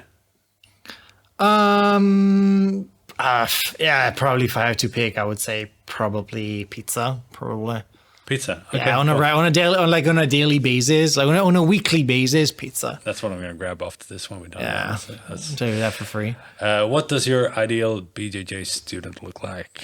Or do you just... a dead one. or wait for it, a very rich one. Fair enough. I can buy that. If you would never gotten into jiu-jitsu, what else would you be doing? University clearly didn't work. So it clearly didn't work. It was a massive failure. Option. It was an option. I would probably be still doing judo. Probably. Okay. Yeah, because I started with judo as a kid. But if no martial art, that was good information. I didn't know that. But if there was no information, like no martial arts, what do you think? What kind of sport or kind of activity? No, just activity. Like what? Yeah, what would you be spending? Probably is what you make money from. Because what would you spend most of your days doing, basically? Alcoholism. Okay. Or because basically, it saved your life. Kind of. I don't know. It's a slightly exaggeration. What would I be doing if I weren't a jiu-jitsu? It's very hard for me to answer, and I'll tell you why. Because jiu-jitsu, martial arts, has been a part of my life since I was a kid. So I literally grew up doing it. Okay. I started when I was 12. So it's hard for me to imagine a version of myself. This is just what Sandro said in our first episode as well. Yeah, basically, yeah. It's very hard for me because it's not a hobby that I picked up. Right. Because if you ask me what other academic interest could have you developed, I could tell you something else. Right. Literature or whatever, history or something else. Yeah. Because I started when I started studying philosophy when I was already 19. Right. So I can imagine myself studying something else. Jiu-jitsu is very hard because I literally grew up doing it. So it's very hard for me. I didn't have any other hobbies when I was 12 apart from video games and hanging out at the park. So yeah, it's very hard for me. Video game tester. Yeah, video game tester, exactly. So I don't know. I literally grew up with it. We should make an episode on Metal Gear and CQC. We invite Chris and Sparrow as well. Yeah. Jokes aside, I might know the answer to this, but what does your ideal vacation look like? So my ideal vacation would be a hike, definitely, in very cold temperatures. Some sort of polar expedition, maybe by myself. Which is what you do. Which is what I do anyway. Yeah, some polar expedition with about 20 to 30 something days of food with me. Just me, yeah, just me with my sleeping bag, a tarp. And your Kindle. Yeah, my Kindle that I have to keep very close to my body because the battery doesn't... Yeah, right. Yeah, because the battery... Lithium just dies in the minus cold. 25, it doesn't do very well. Yeah, and the e-ink technology that the Kindle uses, it doesn't work. It works at all the way to -8 or so. It tends to work. Below that, it doesn't. So it doesn't show up properly on the screen. It doesn't. No, it doesn't refresh. Okay. The pixels don't refresh. Okay. So I have really, even when I'm reading the sleeping bag, if it's like -20, -25, I have to really put the Kindle towards my hips because where it's warmer. Because if I keep it like higher towards my head, it still gets the cold air from. And normal from books are, of course, just way too unpractical to That's take. way too unpractical. Tough. No, that's good knowledge for anyone who want to hike in the cold and be able to read as well. Yeah. Probably something not most people do. No, again, the overlap is fairly, but that's where I go. How did you find this out? Did you go with the Kindle first time? You're like, fuck, I'm fucked. This doesn't work. Well, I kind of worked my way up. Right. I started first vacations around 0, then I went -10, and then eventually I went -30. You just realized that it worked worse and worse. Worse and worse. Each year I was like, this is not working, actually. Fair enough. Yeah. Who's your favorite grappler? Gordon Ryan. Fair enough. Yeah, without a doubt. I must say, completely off topic and not a rapid fire question, but it's something I wanted to ask before we finish. I find it very interesting with all the spiritual things that you read these things, but you don't really believe in a soul. I think that's cool. So what's the question there? No, I don't sense a question yet. Never mind. Actually, we'll maybe take that for another time because we need to pack up in half an hour, or we need to be packed up in half an hour. Yeah, I don't know. There was no question there really. It was just like bewilderment. What or something. do you believe in, kind of instead thing? I don't think there is a soul. I don't think there is anything particularly transcendent about the universe. I am pretty materialist, and I'm also a very mundane person in the sense that I don't particularly worry about introspection, and I don't particularly worry, especially introspection. I'm not big on introspective thoughts. I really like dealing with the source material. And I really like to see how the past thought about the world. Right. And to realize that there are many different options, and to realize how contingent it is and historically determined is the way we think about the world. I am not a fan of navel gazing myself. So I don't spend much time thinking about, the soul as such. Right. I spend most of my time thinking about how the soul is depicted in the Talmud or something like that. So you prefer to kind of learn about life by observing the external more than internal? I like to learn about the world through its historical contingencies. To see how contingent, how things experience. What's contingent? What? What is the word? The word, it means is the opposite of necessary. Okay. Something is not necessary is contingent. And things are historically determined and are historically contingent, meaning whatever we think we know about the world is bred of our historical situation. And that's why we can see we can trace fairly accurately how the world conceived, how people conceived the world in the past and how dead sure they was about it. And, they were wrong, or we think they're wrong. Well, they were right then, but then we evolved and new truths became, whatever. It was different. Yeah. It was different. And it was different. And the ways in which the world was different are surprising for me, and are interesting and surprising. And it never ceases to amaze me how the world could be different from what it is today, and how we can perceive the world in different ways. There's a very it's also wider interesting then spectrum. to see, if this is what the world is now, you see that it's so different from what it was. It also makes you wonder, what will it be? Yeah, I mean, again, it goes back to this idea of emotions being historically determined. Yeah. Whatever we think is the most intimate and the most us we can possibly be, which is our emotional world. Yeah. That's actually historically determined by a wide range of contingent factors that we are often unaware of. Right. Yeah. What's your favorite joke? My favorite joke? That's a good question. What's my favorite joke? Surely drug related. I can't think about anything specific, but it would definitely be drug related, I think. I have to think about this, but it was definitely will revolve some sort of psychedelic joke. Surely it would be something like that. Right. Yeah. We'll take that for another time then, maybe. Yeah. In an adult only section. Exactly. Plus 18 plus. Yeah. Maybe I'll make an OnlyFans.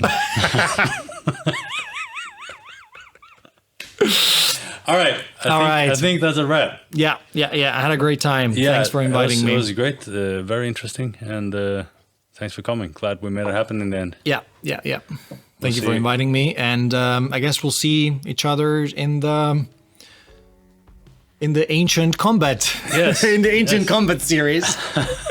Yeah, we're gonna be recording that soon. Cool.